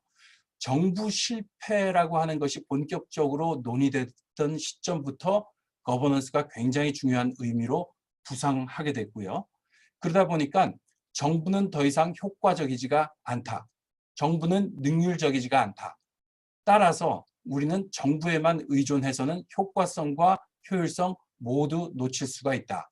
따라서 우리가 정부가 아닌 다른 그러니까 정부 영역에 없는 액터들과의 협력을 통해서 공공의 문제를 풀어내려고 할 때에만 우리가 점차 잃어가고 있는 효과성과 능률성을 회복할 수 있다라고 하는 보다 기능적인 차원에서의 논의가 미국이나 영국을 중심으로 논의가 되었던 것이 아닌가 싶습니다. 그래서 그 배경이라고 하는 것이 그러니까 미국이나 영국 같은 경우에는 정부 실패라고 하는 그런 맥락 속에서 파트너십을 강조하는 그런 의미의 거버넌스가 상당히 큰 의미를 갖게 됐고, 우리 같은 경우에는 파워 시프트라고 하는 굉장히 큰 맥락 속에서 우리나라의 의미를 갖게 된 것이 아닌가 싶습니다. 뭐 조금만 우리나라 의미를 붙인다면 우리나라 그 의미가 조금 더 강화가 됐던 시기가 노무현 정부였던 것 같아요. 그야말로 참여 정부였습니다. 그러니까 참여였기 때문에 그 당시에 여러분들 너무너무 많이 기억을 하시겠지만 그 당시 참여 그 자체가 굉장한 가치였고요. 그리고 그 참여를 가능하게 해주는 여러 가지 용어들이 바로 거버넌스가 아니었나 하는 그런 생각을 해봅니다. 자, 그래서 아무튼 우리나라 같은 경우에는 mode of power라고 얘기를 해야 될 것 같아요. 그 권력과 관련이 돼 있었던 것 같고, 외국 같은 경우에는 delivery나 production 차원의 어떤 그런 논의가 아니었나 그런 생각이 듭니다. 자, 그러면서 한 가지 이제 마지막으로 아까 이명석 교수님께서 해주신 그 지적 중요하다고 생각하는데요. 우리나라에서 거버넌스에 대한 학문적 관심이 조금씩 줄어들고 있다라고 하는 그런 말씀을 해주셨는데, 저도 아주 명시적으로 거버넌스라고 하는 용어를 사용하는 그런 연구가 줄어들고 있는 그런 패턴을 저도 확인을 하고 있습니다. 하지만 저는 그게 거버넌스 연구가 지금 활성화되고 있지 아니하다라고 보지는 않습니다. 사실은 거버넌스라고 하는 것이 아까 말씀드린 것처럼 사실은 굉장히 큰 멜팅팟적인 그런 어떤 요소를 가지고 있고 굉장히 큰 의미이기 때문에 사실은 이제 개별 연구자들이 조금은 브로드하고 뭔가 그 조작화가 어려운 그러한 개념으로서의 거버넌스보다는 훨씬 더 오퍼레이셔널라이즈가 가능한 조금 더 거버넌스의 하위 개념에 가까운 것으로 연구 주제를 지금 포커싱하고 있는 것이 아닌가 하는 그런 생각이 듭니다. 그래서 뭐 가령 예를 들어서 네트워크라든지 협업이라든지 협력이라든지 이러한 용어들로 거버넌스의 연구는 계속 지금 진화해 가고 있다라는 그런 생각이 들고요. 사실 우리 이명석 교수님의 그런 어떤 학문적인 방금 그 연구와 관련된 질문은 오래전에 오툴 교수가 비슷한 질문을 했던 것 같아요. 오툴 교수는 사실은 정책 집행으로 학문적 여정을 시작한 그런 학자입니다. 오랜 기간 정책 집행에 대해서 연구를 했는데 어느 날, 그게 아마 한 20년 된 얘기일 거예요. 그 많던 정책 집행 연구는 다 어디 사라졌는가? 라는 질문을 던진 적이 있습니다. 그런데 그 집행에 관한 연구가 사실은 사라진 것이 아니라 가만히 들여다보니까 다른 형태의 이름으로 집행의 본질적 의미는 그대로 이어지고 있더라 라는 그러한 결론을 이야기하는 제이 파트 논문이 있습니다.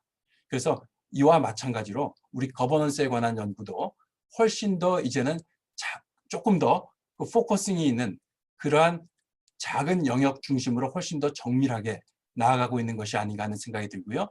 우리 행정학 쪽에서는 특히 거버넌스를 어떻게 더 효과적으로 가져갈 것인가와 관련된 거버넌스 관리 전략 또는 전략으로 그 연구가 더 진화해 가고 있다고 그렇게 생각을 합니다. 오늘 이명석 교수님의 유의미한 발표에 감사드립니다. 네, 이정욱 교수님 감사합니다. 이 교수님 특히 재미있게 우리나라에서의 이 거버넌스가 관심을 갖게 된 것을 이 DJ 정부의 출범에서의 파워 시프트 문제를 가지고 착안을 해서 설명을 해주셨고, 또 우리의 경우에는 이 파워 문제라면 외국의 경우에는 이제 딜리버리의 문제에서 이 거버넌스의 얘기, 파트너십의 얘기를 한다 하는 부분도 굉장히 재미있었던 것 같아요. 그리고 마지막으로 우리 연구가 이 거버넌스에 대한 연구가 감소하는 것이라고 보기보다는 우리가 작은 영역 중심으로 우리가 진화하고 또 발전해 나가고 있는 것이 아닌가 하는 그 설명도 매우 의미가 있는 것 같습니다. 우리가 그 나중에 다시 또 논의를 하기로 하고요. 우리 세 번째로 원숙연 교수님 토론 듣도록 하겠습니다. 네, 안녕하세요. 원숙연입니다. 잘 들리시는지 모르겠습니다. 네, 잘 들립니다. 네, 뭐 문명재 교수님이나 이정옥 교수님이나 저는 딱 같은 생각인 것 같아요. 이명석 교수님께서 그간 사실 한국에서 거버넌스 연구를 촉발시킨 아주 그 장본인이시고 지금까지도 계속 연구를 해오시기 때문에 계속 들었으면 더 좋았겠다 이런 생각이 듭니다. 그리고 사실 세 번째 토론은 안 들으셔도 될 것 같기도 하고 또 비슷한 이야기들이 대부분 많을 것 같아서 조금 다른 차원에서 저는 좀 말씀을 드려볼까 합니다. 사실 준비한 거는 이정옥 교수님이 말씀을 좀 많이 해주셨어요. 사실은 저도 그 우리 시민사회의 활성화와 함께 이 거버넌스라고 하는 개념이 발응할 수밖에 없지 않았나라는 맥락에 말씀드리고 싶었는데 그 말씀은 이제 이정옥 교수님 말씀으로 대신을 하고요. 저는 이 거버넌스라고 하는 개념이 처음 나왔을 때 정말 굉장히 매력적인 것처럼 들렸어요. 또는 전가의 보도처럼 느껴지기도 했었습니다. 그런데 지금은 좀 정체된 느낌이 있죠. 근데 그게 이정옥 교수님하고 말씀하고 비슷한 맥락일 수 있는데요. 이 거버넌스라고 하는 게 일상화되었다고 저는 생각이 들어요. 아까 이정옥 교수님께서 멜팅팟이라고 하는 메타포를 쓰셨는데 저는 거버넌스는 컨테이너다라고 하는 메타포를 좀 썼으면 합니다. 이게 이제 기본적으로 컨테이너라서 뭐든지 다 담아낼 수 있는 거죠. 컨텐츠만 앞에 이제 달리하면. 그래서 잘 아시는 것처럼 뭐 요즘에는 팬데믹 거버넌스라는 말도 하고요. 뭐 에코 거버넌스, 뭐 로컬 거버넌스, 뭐 IT 거버넌스 이런 거는 사실 사이버 거버넌스 이런 거는 뭐 정말 이제는 더 이상 새롭지도 않습니다. 그렇게 놓고 본다면 굉장히 일상화되어 있는데 그 확장성은 무궁무진하다고 저는 봅니다. 그래서 이것은 정체라기보다는 이것이 가지고 있는 컨테이너로서의 역할을 제대로 하고 있다. 그 안에 이제 어떤 컨텐츠가 들어가느냐에 따라서 이 거버넌스의 뭐랄까요, 뭐 확장 가능성 이건 굉장히 크다고 봅니다. 근데 또 다른 한편 그럼 거버넌스가 이렇게 우리가 일상적으로 볼 때 이제 정체화됐다라고 생각되는 거는 그럼 뭔가 조금 다른 시각에서 시작은 굉장히 도발적이었어요. 그러니까는 governance without government, from government to governance 마치 그것을 대체할 것처럼 굉장히 도발적이었고 새로울 것처럼 보였지만 실제 논의가 되고 이어지는 것들은 그렇게 새롭지가 않았거든요.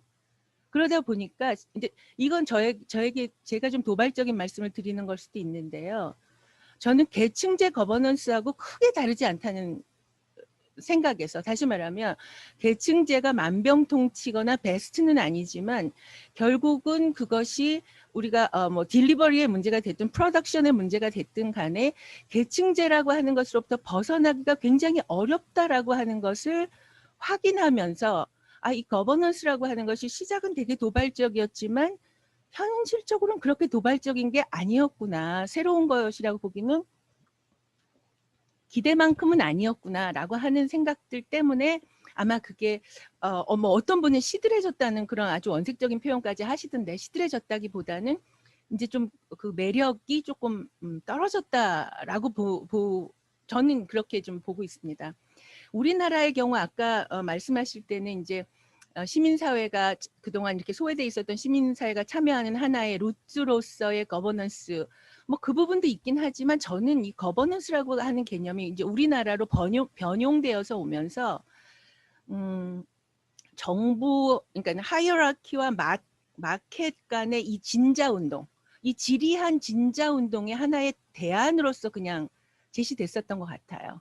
그러니까 마켓이 아니면 하이어라키로 가고 하이어라키가 아니면 마켓으로 갔었던 그 지리했던 진자운동이 너무 이제 현실 설명하기도 어렵고 하니까 뭔가 새로운 개념이 필요한데 그럼 뭐가 있을까라고 하는 것이 이제 네트워크라든가 트러스트라든가 코어퍼레이션이라든가 이런 가치에 기반을 둔 거버넌스라고 하는 개념으로 이제 나왔는데 사실은 그 거버넌스라고 하는 개념에 우리나라의 경우는 정부도 그대로 있고요. 거기에 마켓 조금 들어가 있고 네트워크 조금 들어가 있는, 다시 말씀드리면 거버먼트는 다시 하이어라키라고 하는 그 운영 원리로 움직여지는 거버먼트는 언제나 주인공이고요. 언제나 주인공이고 때로는 마켓이 살짝 주연으로 들어왔다가 뭐 마켓은 사실 우리나라에서 그렇게 주연이 많이 된 적은 없고요. 마켓 조금 주연으로 들어오고 뭐 시빌 소사이어티 살짝 조연으로 들어왔다가 또 빠지고, 그러나 여전히 주연은 뷰로크라시라고 하는 거죠. 거버먼트라고 하는 겁니다. 하이어라키라고 하는 겁니다. 그래서 그것이 중독이다 또는 뭐 그 하이어라키가 없어졌을 때 일종의 금단 현상 같은 것들이 지금 있는 게 아닌가. 그렇다고 한다면 그걸 다 부정적으로만 볼 수 있는 거냐. 사실은 제가 조금 뭐랄까요, 그 비관적으로 보고 있는지는 모르지만 거버먼트 하이어라키를 기반으로 하는 거버먼트의 퇴조를 기대하기는 굉장히 어려울 것 같습니다. 저는 그렇습니다. 따라서 이 거버넌스라고 하는 것이 이제 마지막으로 제가 이제 드리고 싶은 질문이기도 하고 또는 제 스스로도 찾아야 되는 질문이기도 한데, 이 거버넌스라고 하는 것이 과연 거버먼트를 대체할 수 있는 것인가. 그리고 우리 이명석 교수님께서 말씀하셨던 그 corporate governance의 하이어라키와 네트워크와 마켓의 어떤 옵티멀 포인트가 과연 찾아질 것인가. 그게 컨텐츠에 따라서 찾아질 것인가. 저는 사실은 좀 자신이 없어요. 그러니까 그 조합이라고 하는 거 CG에서 H나 N이나 M의 적정 포인트라고 하는 것 안에서도 결국은 주연은 하이어라키가 될 수밖에 없는 거 아닌가. 그렇다라고 한다면 여기서 남는 문제는 이 주연일 수밖에 없는 하이어라키, 심지어 거버넌스라고 하는 탈을 쓰고 있지만 실은 계층제라고 하는 것을 버리지 못하는 이 상황들을 행정학자들이 어떻게 이것을 완전히 새로운 대체제를 찾기보다는 지금 이 상황에서 어떤 조합을 만들어낼 때 가장 그 좋은 것인가. 그게 이정옥 교수님께서 말씀하시는 satisfying의 문제가 될 수도 있겠습니다. 그래서 지금 과연 그 하이어라키가 문제가 되고 있는 섹셔널리즘은 이 거버넌스라고 하는 것으로 해결됐는가? 그리고 그 섹셔널리즘이 해결되는 것이 과연 또 그게 딜리버리의 문제가 됐든 프로덕션의 문제가 됐든 그것이 또 옵티멀 포인트인가? 이런 그 뭐랄까 일종의 개미지옥 같은 이 질문들, 이런 악순환적인 질문들에 대해서 행정학자들이 답을 찾아야 되는 거 아닌가, 그런 생각들을 하게 됐습니다. 정리하겠습니다. 말씀드렸던 것처럼 이제 거버넌스라고 하는 것은 정체되었다기보다는 일상화되었던 것이고요. 그 확장성은 역설적으로도 무궁무진하다고 봅니다. 왜냐하면 컨테이너이기 때문에 뭘 담느냐에 따라서 그 모습은 달라질 겁니다. 그런데 거버넌스는 적어도 제가 보기에는 도발적이었지만 그렇게 현실에선 도발적이지 못하다. 그 부분에 있어서는 여전히 하이어라키가 갖고 있는 영향력, 그거 또는 그 하이어라키가 가지고 있는, 저는 효과성이라고 이야기하겠습니다. 효과성이라고 하는 부분에 대해서 무시할 수 없다라고 하는 것, 특히 우리나라의 경우는 더더욱이나 그렇다라고 하는 것. 그럼 여기서 거버넌스의 개념을 명확화하는 것, 그리고 거버넌스가 뭔지를 찾아내는 그것만큼이나 중요한 것은 이 하이어라키가 주인공일 수밖에 없는 상황에서 하이어라키가 가지고 있는 부정적인 측면을 어떻게 최소화할 것이냐라고 하는 부분들에 대해서 좀 더 찾아내는 작업들이 필요한 것이 아닌가라는 말씀을 드리면서 다시 한번 이 의미 있는 그 주제 화두를 저희들에게 던져주셔서 감사드리고, 감히 이쪽 부분에 더 잘 알지 못하는 제가 말씀을 드릴 수 있는 영광을 주셔서 감사합니다. 이상입니다. 네, 원수경 교수님 감사합니다. 특히 그 컨테이너라고 하는 메타포를 쓰시면서 여전히 그 계층제가 우위로 갈 것이 아닌가라고 하는 관점을 말씀을 해주셨고요. 그러면서도 계속해서 우리가 이 무궁무궁은 거기에 담을 수 있는 것들이 많기 때문에 우리가 계속 연구를 해나가는 것에 따라서 지형은 달라질 수 있겠다라고 말씀을 해주셨어요. 저희가 참가자를 보니까 오늘은 60명을 넘었습니다. 그래서 그 많은 분들이 여기 지금 들어와 계신데 그 한두 분 정도 혹시 그 말씀하실 분 있으시면 그 말씀을 해주시죠. 시간이 많이 갔습니다만은 짧게 한 1, 2분 정도로 말씀을 해주실 분 있으면 부탁드리겠습니다. 강용기 말 해도 되겠습니까? 1, 2분 정도로 해주시기 바랍니다. 예.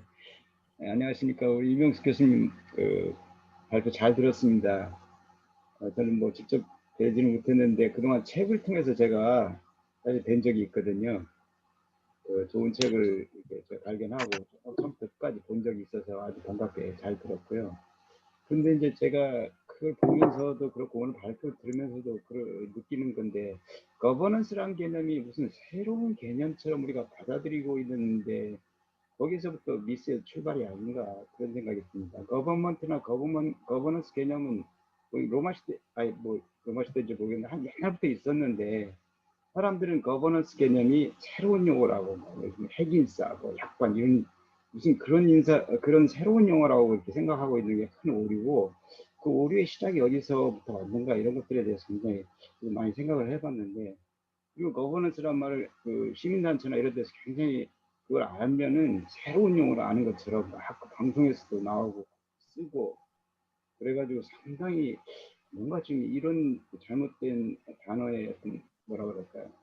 그 터짐이 어디서 왔는가, 그게 누구 책임인가 이런 생각을 좀 해본 적이 있습니다. 그래서 행정학자들의 그런 것들을 제공했다면 이제는 바로잡는 작업도 좀 해야 되지 않을까 그런 생각을 좀 해봤습니다. 예를 들면 거버먼트는 결과를 말하는 먼트라는 건 매니지먼트, 그다음 넌스는 되게 상태, 뭐 프레퍼런스, 뭐 컨시스턴시 그런 거 용어 자체에 그런 뜻이 있는 것이지 무슨 새로운 용어는 아닌데 무슨 어떤 새로운 그 신조어처럼 이런 오류가 어디서 왔는지 이런 걸 한번 같이 생각을 해봤으면 좋겠습니다. 이상입니다.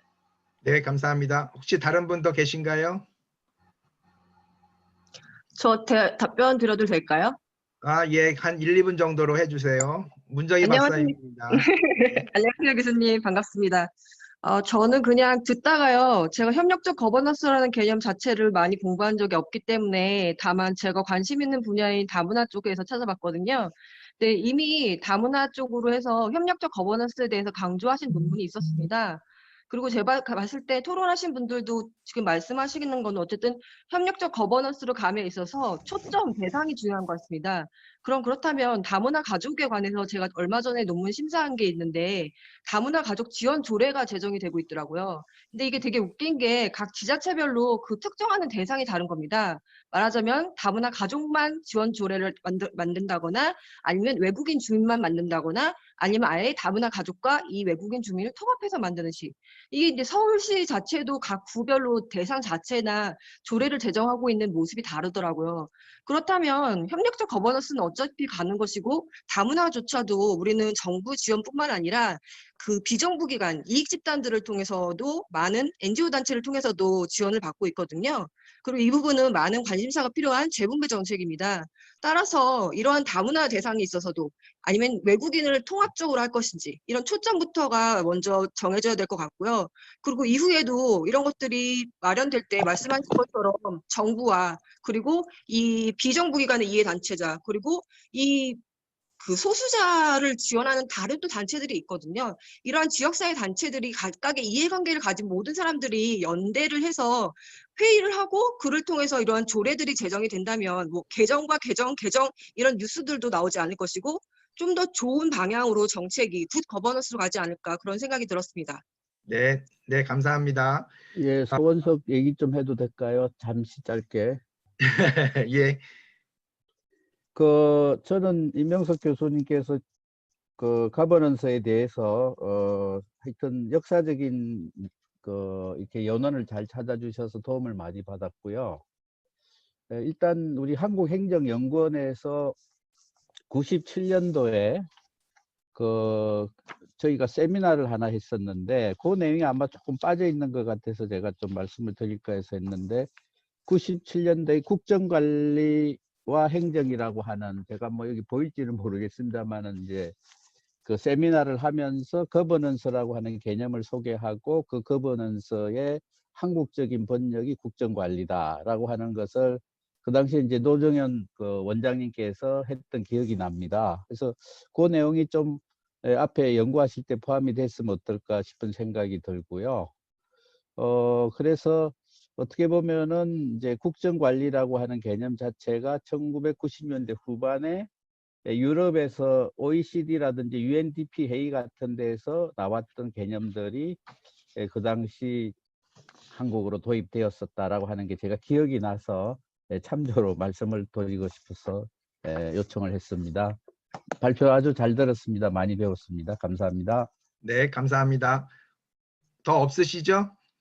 예, 이제 시간이 없어서 안타깝지만 또 차후에 우리가 기회를 갖도록 하겠고요. 제가 사회자로서 또 잠깐만 말씀을 먼저 드리고 마무리를 우리 오늘 발표해 주신 이명석 교수님께 부탁을 드리도록 하겠습니다. 우리가 책을 보다 보니까 이 블랙스버그 매니페스토라고 우리 교수님들께서 다 알고 계실 텐데 이게 우리가 베니싱 뷰로크러시에 대한 어떻게 보면 반작용으로서 같이 이 버지니아 텍 교수들 중심으로 해서 발표가 됐던 것이죠. 그래서 이 미국의 행정이지만 이제 미국의 행정에 있어서 있던 레지티머시하고 에피커시, 이거를 다시 우리가 회복하기 위해서는 리파운딩이 필요하다. 그리고 그것은 가버넌스의 문제로 가야 된다라고 얘기를 했던 것도 기억이 납니다. 그래서 그런 부분들도 우리가 하나의 관점을 생각해 볼 수가 있겠고, 제가 이 도시계획 플래닝 분야 쪽에 좀 공부를 하다가 보니까 할 기회가 있었는데, 그쪽에서는 이 컨센서스 빌딩 또는 콜래버러티브 플래닝이라고 하는 그러한 용어를 사용을 하면서 실질적인 이런 가버넌스의 시스템을 갖추고 작동하는 것에 대해서 구체적으로 검증하고 그것을 또 제도화하고 그런 쪽으로 해나가고 있습니다. 그래서 우리의 경우 행정학 쪽에서 보면 이제 우리가 국가적인 차원에서 논의를 주로 하고, 물론 로컬이나 또 영역별로 우리가 앞에 붙여서 거버넌스 얘기를 그동안에 많이 해왔습니다만은 이런 개념화에 대한 문제부터 얼버무리고 넘어가고, 또 뒤에 가서 구체적인 제도화의 문제나 운영 원리에 대한 것이나 이런 것들에 대해서 우리가 소홀히 하기 때문에 이것이 한참 우리가 유행처럼 얘기되다가 또 다른 얘기를 하고, 사실은 지금 요즘에 우리가 얘기하고 있는 공론화의 문제라든가 이런 것들이 다 같이 이렇게 물려 들어갈 수 가야 되는 것인데, 결국은 원 교수님 말씀하셨던 것처럼 우리가 약간씩의 어떤 흉내만 내다가 마는 그런 것이 아닌가. 미국에서 70년대 파티시페이션 얘기를 하면서 또 나왔던 것이 이제 슈더 파티시페이션이고, 그다음에 퍼블릭 프라이빗 이런 파트너십 이런 얘기가 이렇게 쭉 나오지 않았었습니까? 이제 그런 것들의 전체적인 맥락 속에서 우리가 이 거버넌스라고 하는 것을 그러니까 통칭으로서 그것이 멜팅 팟이 됐던 컨테이너가 됐던 그런 포괄적인 개념으로서 우리가 이해를 하고, 우리가 부분적으로 거기에 대해서 구체적으로 우리가 좀 접근해 나가는 작업들이 행정학계에서 필요한 것이 아닌가 하는 이제 그런 바람과 또 생각을 가지고 있습니다. 그래서 우리가 앞으로 이 추세나 또 실제적인 어떤 연구의 경향성이라든지 또 부분별로 우리가 이것을 구체적화시켜서 어떻게 우리 사회의 문제를 풀어나가는 그러한 메커니즘으로서의 하나의 대안 또는 보완적인 시스템으로서의 우리가 이걸 거버넌스를 활용을 할 것인가 하는 부분에 대해서 같이 고민을 좀 했으면 좋겠다 하는 그런 사회자로서의 생각입니다. 자, 이명석 교수님, 우리 발표자 어디 가셨나요? 네. 오늘 아주 그 중요한 발표를 해주셔서 그 아주 얘기들도 많이 있는 것 같습니다만은 그 정도로 하고 이 교수님께서 뭐 다 답변하실 수 있는 예. 상황은 아닐 것 같고 중요한 거 추려서 말씀을 해주시고 그럼 부탁드리겠습니다. 예. 그 먼저 그 세 분 토론자 선생님 그리고 사회자 선생님 그리고 다른 분들 그 너무나 좋은 코멘트 감사드리고요. 저야말로 앞으로 제가 이거를 뭐 그 계속 관심을 가지고 연구하는데 오늘 선생님들 말씀이 크게 많이 도움이 될 것 같습니다. 그 거버넌스란 개념이 유행했다는 것 자체, 새로운 개념이라는 것 자체가 오류. 저도 뭐 그럴 수도 있다고 생각합니다. 하지만 분명히 유행했고요. 그 유행하게 된 그런 그 이유가 있었는데 그 이유가 과연 무엇이었는지 그리고 그것이 행정학이나 정책 전반, 행정 전반에 어떤 영향을 주었는지 이런 것들이 제가 관심이 있었던 것이었습니다. 그래서 여기 플랫폼 거버넌스도 말씀해 주셨고 여러 가지 뭐 거버넌스 말씀해 주셨는데 그 제가 생각하기에 그 물론 이게 그 거버넌스는 그 뭔가를 하는 과정, 방법에 관한 내용이고 거버먼트 주체인 것 같습니다. 제가 생각할 때도 결과라기보다는 주체인 것 같은데요.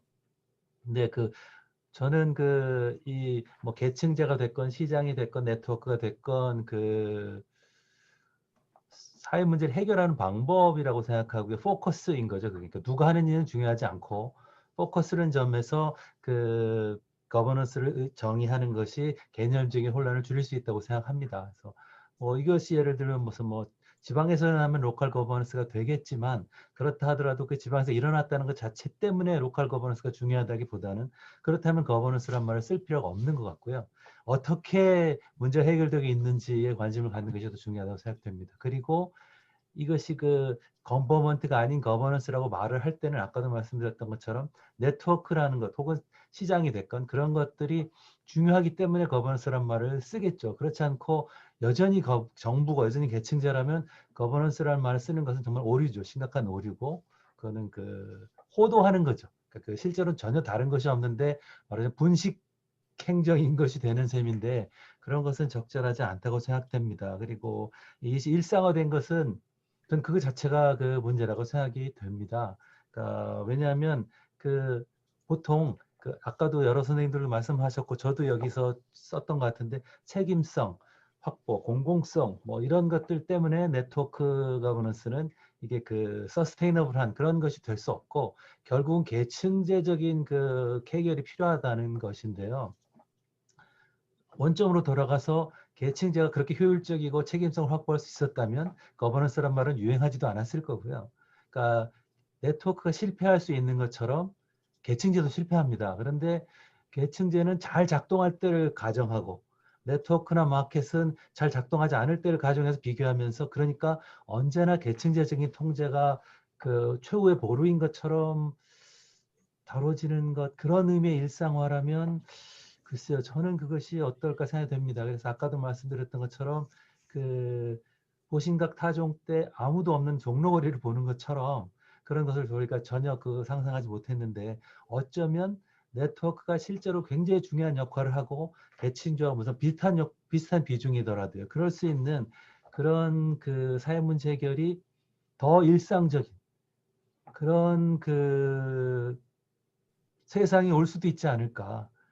물론 그런 과정에서도 아까 그 여러 선생님이 말씀하신 것처럼 과연 그럴 때 정부를 어떻게 통제할 것이며 그러면 그 계층제 거버넌스와 네트워크 거버넌스를 어떻게 조화시킬 것이며 네트워크를 어떻게 관리할 것인지 거버넌스를 어떻게 관리할 것인지 이런 건 굉장히 중요한 이슈가 될 것 같습니다. 하지만 제가 10년 전 또 20년이 지난 지금도 거버넌스의 정의 개념을 얘기하는 것이 필요하다고 생각하는 이유는 여전히 계층제가 가장 핵심적인 방법이고 네트워크는 그것을 보완하는 정도로만 그 받아들여지는 것이 과연 적절할까 하는 의문 때문입니다. 저도 확신을 하지 못하겠습니다만은 제가 생각하는 가설은 계층제가 과대평가되고 있고 너무 과대하게 활용되고 있는데 뭐 그런 것을 한번 확인해보고 그렇지 않을 수 있는 방법은 없는지 뭐 이런 것들을 찾아보는 것이라고 할 수 있을 것 같습니다. 그래서 그런 저의 그 관심, 연구에 오늘 선생님들 말씀해 주신 것이 굉장히 큰 도움이 될 것 같고요. 그다음에 송원석 박사님 말씀해 주신 것 같은 그런 그 자료를 제가 아직 다 찾지 못했는데요. 혹시 그런 저도 열심히 찾아보겠습니다만 그런 자료가 있으시면 혹시 저한테도 좀 공유해 주시면 저 연구에 큰 도움이 될 것 같습니다. 다시 한번 예. 이런 자리 마련해 주신 데서 감사드리고 오늘 정말 좋은 말씀해 주신 세 분 토론자분들 그리고 또 다른 선생님께 감사드립니다. 고맙습니다. 예, 오늘 우리 이명석 교수님 발표와 또 세 분 토론자분들 좋은 토론 그리고 또 다른 선생님들 말씀까지 해서 오늘 세미나가 풍성하게 잘 진행이 된 것 같습니다.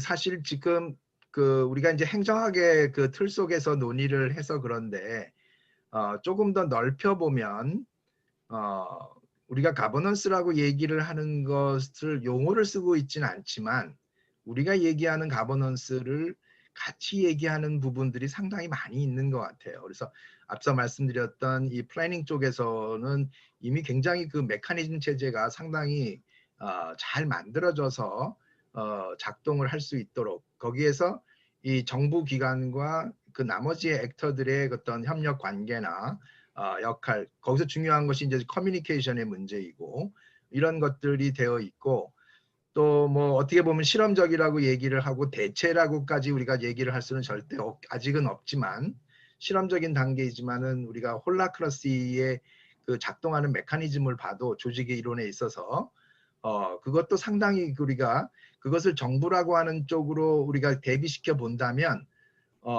그 메커니즘의 운영성을 우리가 활용을 해볼 수 있지 않겠는가 하는 생각도 갖게 됩니다. 그래서 제가 회장님한테도 말씀을 드렸고 뭐 시간이 많이 없습니다만은 저희 국정관리학회가 과거부터 한 번 논문에 하루 종일 토론하는 그런 전통을 가지고 있었습니다. 우리가 많은 학회에서 뭐 한 10분, 15분 발표하고 5분 토론하고 마무리를 못 짓고 넘어가는 그런 것의 아쉬움을 여기선 좀 속 시원하게 좀 풀어보고 싶은데 역시 또 이것도 한계가 있기는 합니다. 그래도 하루에 하나씩 한 주제 가지고 우리가 이렇게 이어서 논의를 하고 있으니까 특히 특별하게 바쁘지 않은 연말 연초 또 집 바깥을 못 나가는 요 시점에 우리가 이 온라인 세미나를 하게 돼서 굉장히 성공적으로 잘 진행이 되고 있는 것 같습니다. 다음 주제들에도 우리 선생님들 계속 참여해 주시기를 회장님 오늘 안 계셔서 제가 대신 부탁 말씀을 드리고요. 가능하면은 렉처 시리즈도 좀 만들어 보도록 회장님을 압박을 하고 있습니다. 그래서 뭐 또 계속 이어져서 여러 선생님들 많이 연구하시는 결과물들을 공유할 수 있는 그런 장이 됐으면 좋겠습니다. 모든 분들께 감사드리고 특별히 오늘 아주 좋은 발표를 해주신 이명석 교수님께 감사드리면서 오늘 송구영신 이어달리기 방콕 세미나 마치도록 하겠습니다. 감사합니다. 감사합니다. 새해 복 많이 받으시고 건강하세요. 예, 수고하셨습니다. 네. 발표 잘 들었습니다. 감사합니다. 사회자 고생하셨어요. 잘 진행하셨습니다. 네. 수고하셨습니다. 새해 인사 이렇게 할게요. 네, 예. 안녕하세요. 네, 네. 들어가십시오.